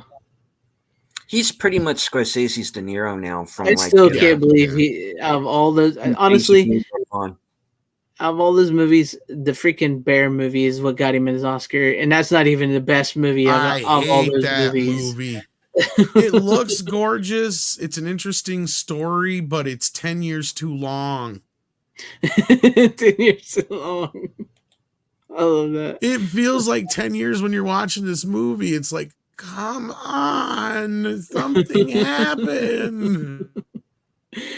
It's just I'm watching the movie and I'm going, this is what he won the Oscar for? I mean, why didn't he win for this or this or this? Those were better than this. The Aviator was the one he should have won for. That see. and Gilbert Grape. See, and that's one I got to rewatch because at the time I dismissed it, even though Scorsese directed because he was in it. I saw it, but I'm just like, yeah. It's DiCaprio. I'm like, yeah, but Scorsese is sniffing his own farts with this one. I think I said at that time. I'm like, 'cause I've only seen it once. The one when I watched it when it first came out, and that was it. And I'm a Scorsese freak. The only other one of his movies I really haven't seen yet, outside of older, harder to find ones, is the one that about the filmmaker one that just came out not too long ago. What the hell's it called? What was it called? The filmmaker one? The one that was in 3D, Hugo. Oh, Hugo, yeah. I haven't seen that either. Yeah. I've heard mixed on that, but I'm interested in what it's about. So it's supposed to be about like the beginning of movie making. So yeah. Interesting. I've never seen that one. I never really had interest in that one, so I didn't know what it was about. At first, the way they previewed it was horrible, I guess. Because then when I found out what it was about, I'm like, how come I haven't seen this movie yet? And now it's harder than fuck to get your hands on the 3D Blu-ray. So nice. Aviator, I'm gonna wait because I think it's a 4K is coming through either Kino or Paramount. I don't know if I'm supposed to say that, but anyway, go ahead, Steven. Ooh. I know I've heard it's got a 4K master. Look, going back to Hugo for a second, the turn off of it for me was that was back in the time when they were trying to make Asa Butterfield happen, and they were putting him into every other movie, and I'm just like, I don't get it. I don't. Eventually he's going to be put in a movie like with Leonardo DiCaprio, and you're going to end up loving Asa Butterfield. maybe. I don't get him. You know what's funny though is I'm watching Django, and there's one actor in there who plays Leo's plays Leo's lawyer. Oh yeah, Dennis Christopher. Yeah, and I'm like, who the fuck? I'm like, I know this guy. Where have I seen him before? And I kept trying to figure out who it was through the whole movie. Start watching this. There you go. Dennis is in there, of course, because he was adult Eddie. I'm like, oh yeah. So like, small fucking world there. Completely unrelated. No, I'm just sitting there trying to figure it out. And then, you know, like the next couple days after I watched, it may have even been the next day after I watched Django. I can't remember now. That came in the mail, and I threw that documentary in like right away. When So you got it. It's like, boom. Yeah, it was like an instant watch. Yeah,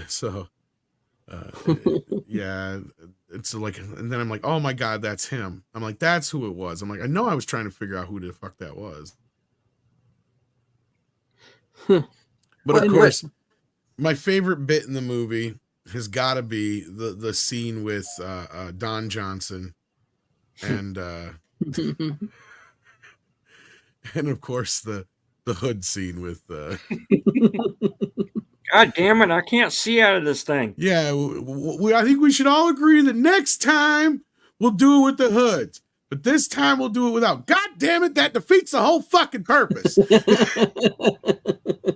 You know, my wife spent all day cutting holes in bags for you sons of bitches, and all I hear you doing is bitch, bitch, bitch, bitch, bitch.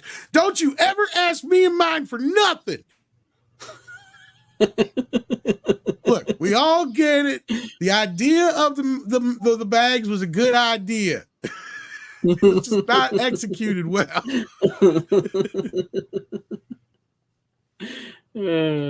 Shit, I just ripped mine. That's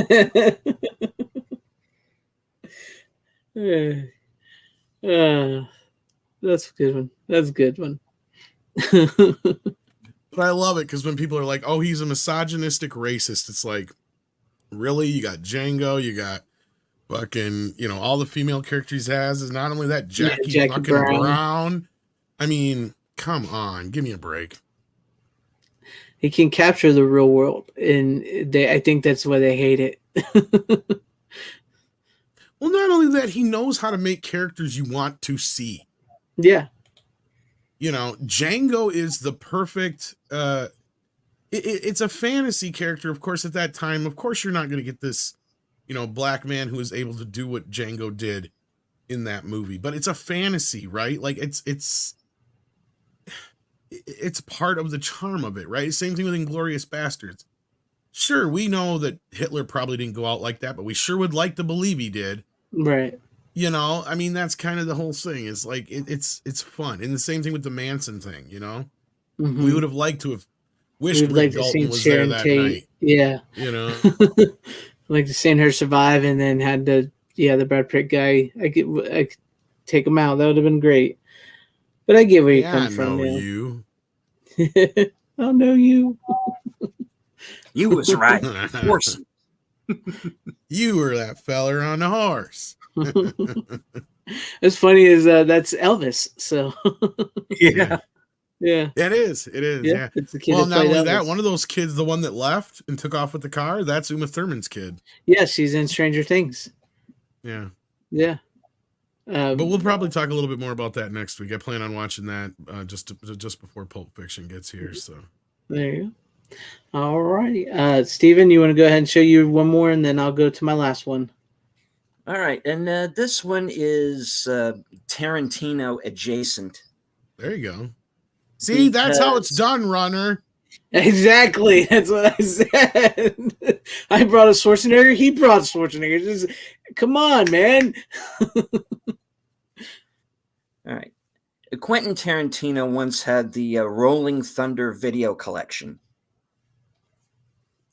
Switchblade Sisters, Detroit 2000, Mighty Peking Man, and Chungking Express.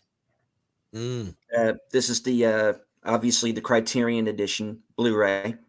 We're gonna start calling you Mike Jr. You keep this shit up. I know. Him and Mike's got all that. Mike usually comes in with the very obscure stuff. Yeah. Yeah.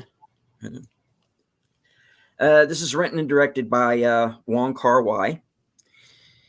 Stars Tony Leung, Takeshi Kaneshiro, Faye Wong, and Bridget Lin. And it's the story of two cops and the women in their lives. One who is kind of like a Jenna Rollins Gloria character, even dresses like her.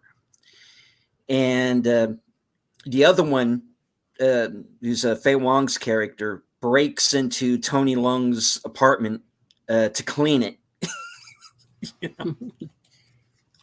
Because he's so far up his own ass over this other woman that he broke up with, that he's trying to get back, that he's not noticing this woman who's already right in front of him.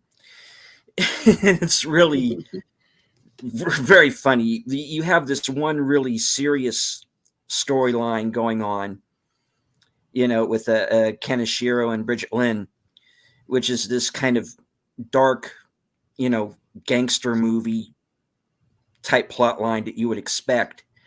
And then you have this sweet little love story going on adjacent to it. And,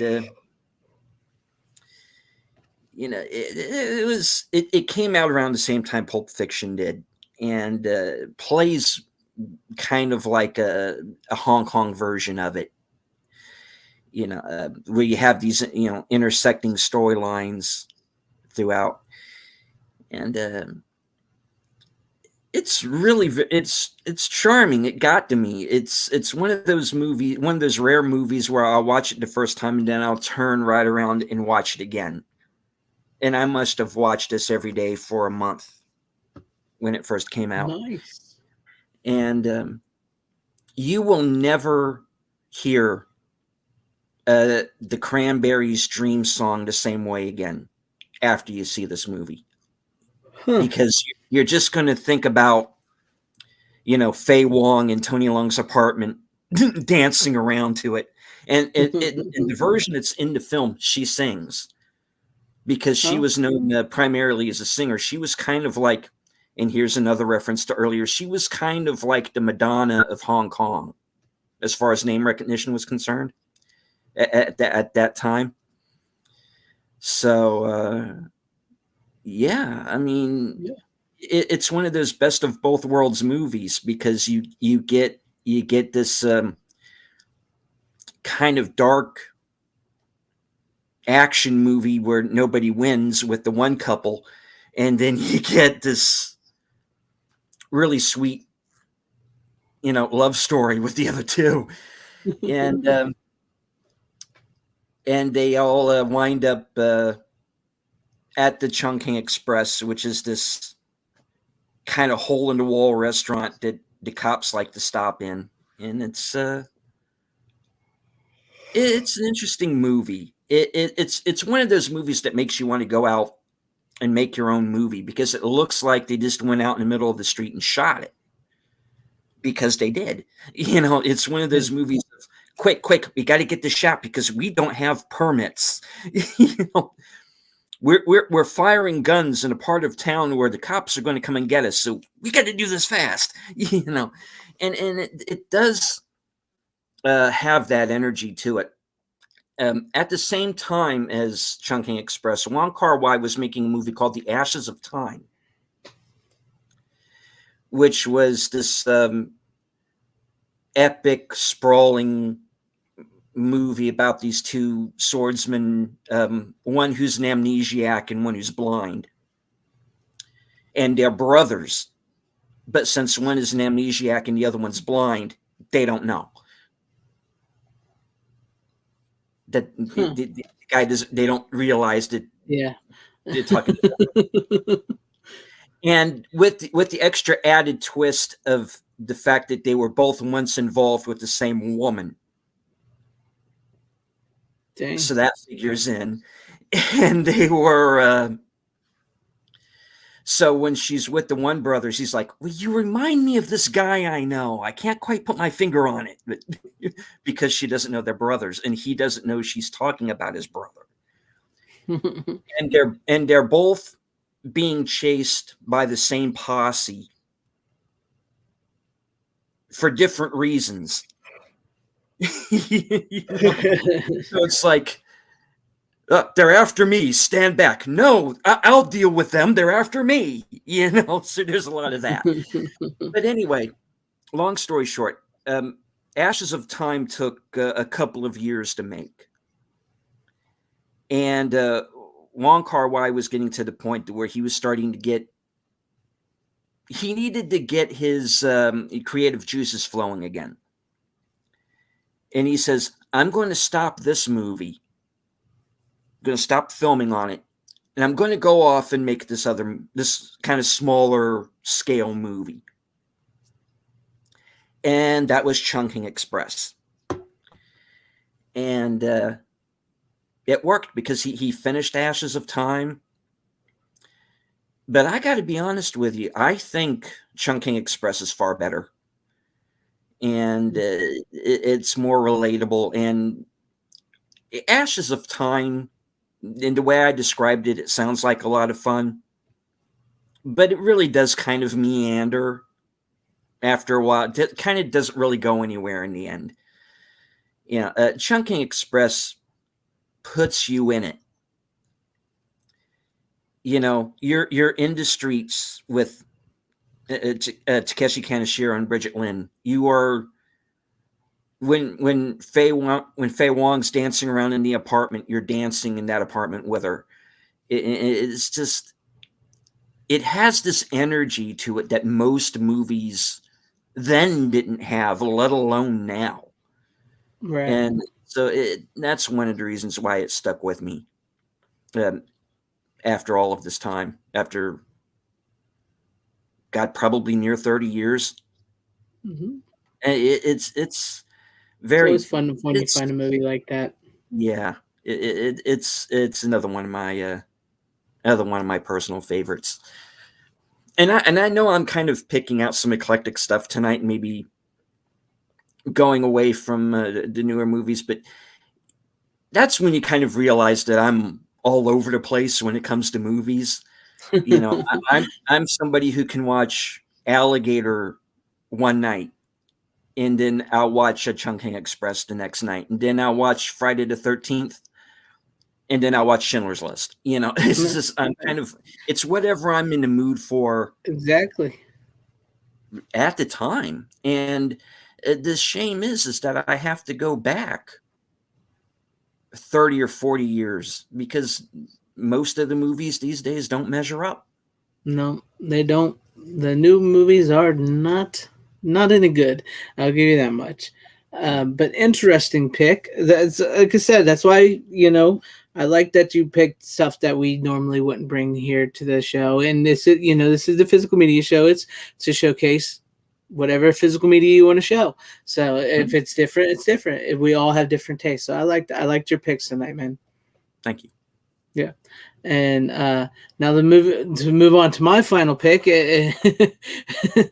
can't match up with a movie like that, but it is a Christmas movie. It's what I actually really enjoy, and that would be Trapped in Paradise, starring Nicolas Cage, Dana Carvey, and John Lovitz. Which I think this needs I don't think this is on Blu-ray, but it needs a Blu-ray. Bad. It needs one bad. I love this movie. It's just a fun movie, man. It's just one of those.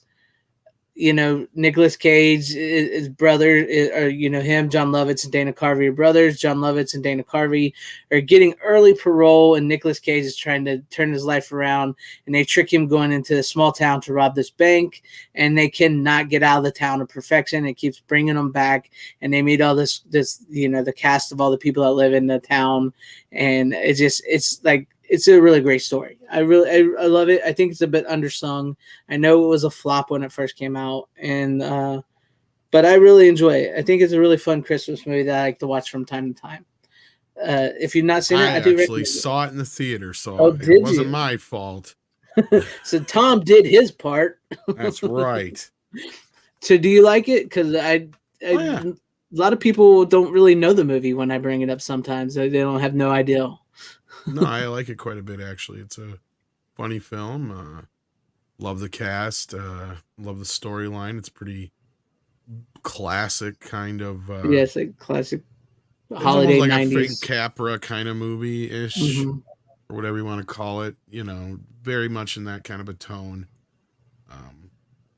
Yeah, no, I totally dig it. It's one of those that I haven't watched in a while. I think I should have it on DVD. I'm pretty sure I do. But I see it's available in digital on HD, so I might have to just buy it that way. But yeah, I do have the digital copy on HD, and I do have the DVD. But it desperately needs a Blu-ray. But I don't think we'll get one, considering it was Fox, and we all know who owns Fox now. Yeah, no, but it's a family enough movie that Disney shouldn't. Yeah, it's true. It, but I want some ring dings and milk. That's a funny part in the movie. Dana Carvey. I love it because it's so fun. Like they all three have these very distinct personalities. It's very much like the three wise men on Christmas, They come to a small town and stuff. But like I love that Nicolas Cage is like Nicolas Cage. He's just like trying to be this serious guy in this town. And then you got John Lovitz, who is a constant liar. That's all he does is he lies. Then you got Dana Carvey, who's a kleptomaniac, and everywhere he goes, he's got massive amounts of stuff that he steals from everybody. It's so funny it works. And then like the surrounding cast of everybody they meet in that town works. Madsen Mick is in it from Twin Peaks. Love her. She's freaking hot. It's just a fun movie. I very much enjoy that movie. I do wish there was a Blu-ray of it, but I do have my DVD I can enjoy of it. So, and sadly, it's one of them flip DVDs, whereas one side's full screen and one side's widescreen. So I hate that, but it's a good movie. Yeah, it's a good movie. I have a number of those. Yeah, I hate those. Yeah. But I mean, if that's all you got, that's all you got. Yeah, have you seen it, Steven? I have not. You'd probably like it. It's one of the ones that got past me. I know it's from the writer of Midnight Run, and I was a big fan. I think he might have also directed it as well. I was a big George fan. Gallo. George Gallo, yes. And I was always a big fan of Midnight Run, so I'll probably like this one. It's a fun movie. I mean, it's just Dana Carvey and John Lovitz, just the way they play off each other. And I love the scene when they're trying to break back into the thing, and he's like, I'll do the talking, you do the jacking or whatever. And then Dana Carvey's like, hey, it's not his fault. Prison's a lonely place. Sure, I heard a lot of things. And he's like, shut up, Dave. I love that scene. It was funny. It's just a funny movie. So, yeah. But there's one heist-ish movie that had Dana Carvey in it. Was this movie called The Tough Guys, and it was Kirk Douglas and Burt Lancaster, and I think it might have been one of Burt Lancaster's final movies. Where these guys have been locked up for like 30 years. And Carvey is their parole officer. And he's like the worst parole officer of all time, because when they decide that they're going to go back to a life of crime and rob this bank, he wants to go with them. No, that works. But yeah, if you're looking for, they got to talk about So That's like funny. a puppy, he's supposed to keep him on the straight and narrow, but he's like, no, I want to do what you do. And I'm like, getting this backwards, kid. Well, I would say if you're looking for a Christmas movie that maybe you haven't seen coming around the Christmas season, check out Trapped in Paradise. It's worth a watch, and it's really funny, and I think it's a very undersung, underrated holiday movie that a lot of people passed on. And with the resurgence of Nicolas Cage, I think you guys might like this one a lot. So it's fun. It's a funny movie. But any final words from anybody before we close down? All right. Well, then I think we covered it. Yeah.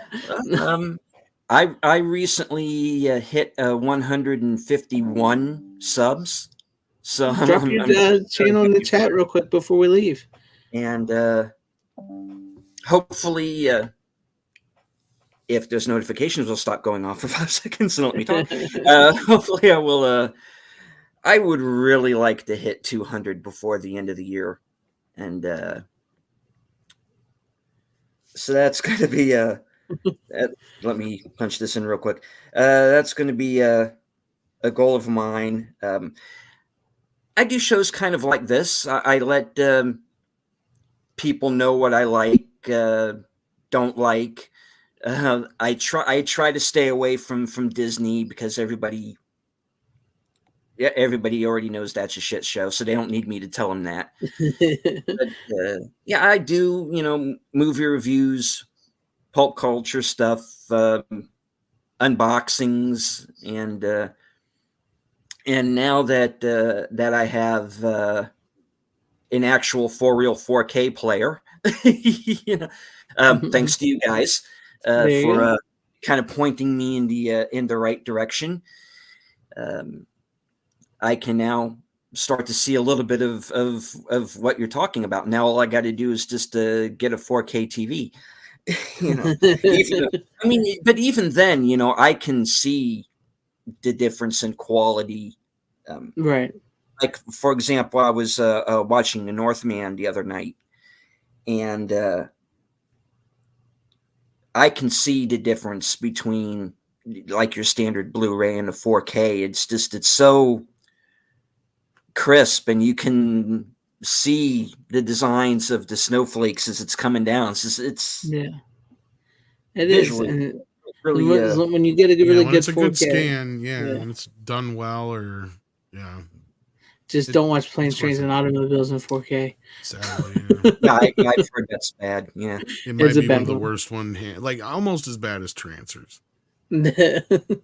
I'm so glad I did not pay $40 for that because I was going to, and then I heard Serial Midnight, and when he said it's bad, I know it's bad, so I could not do that.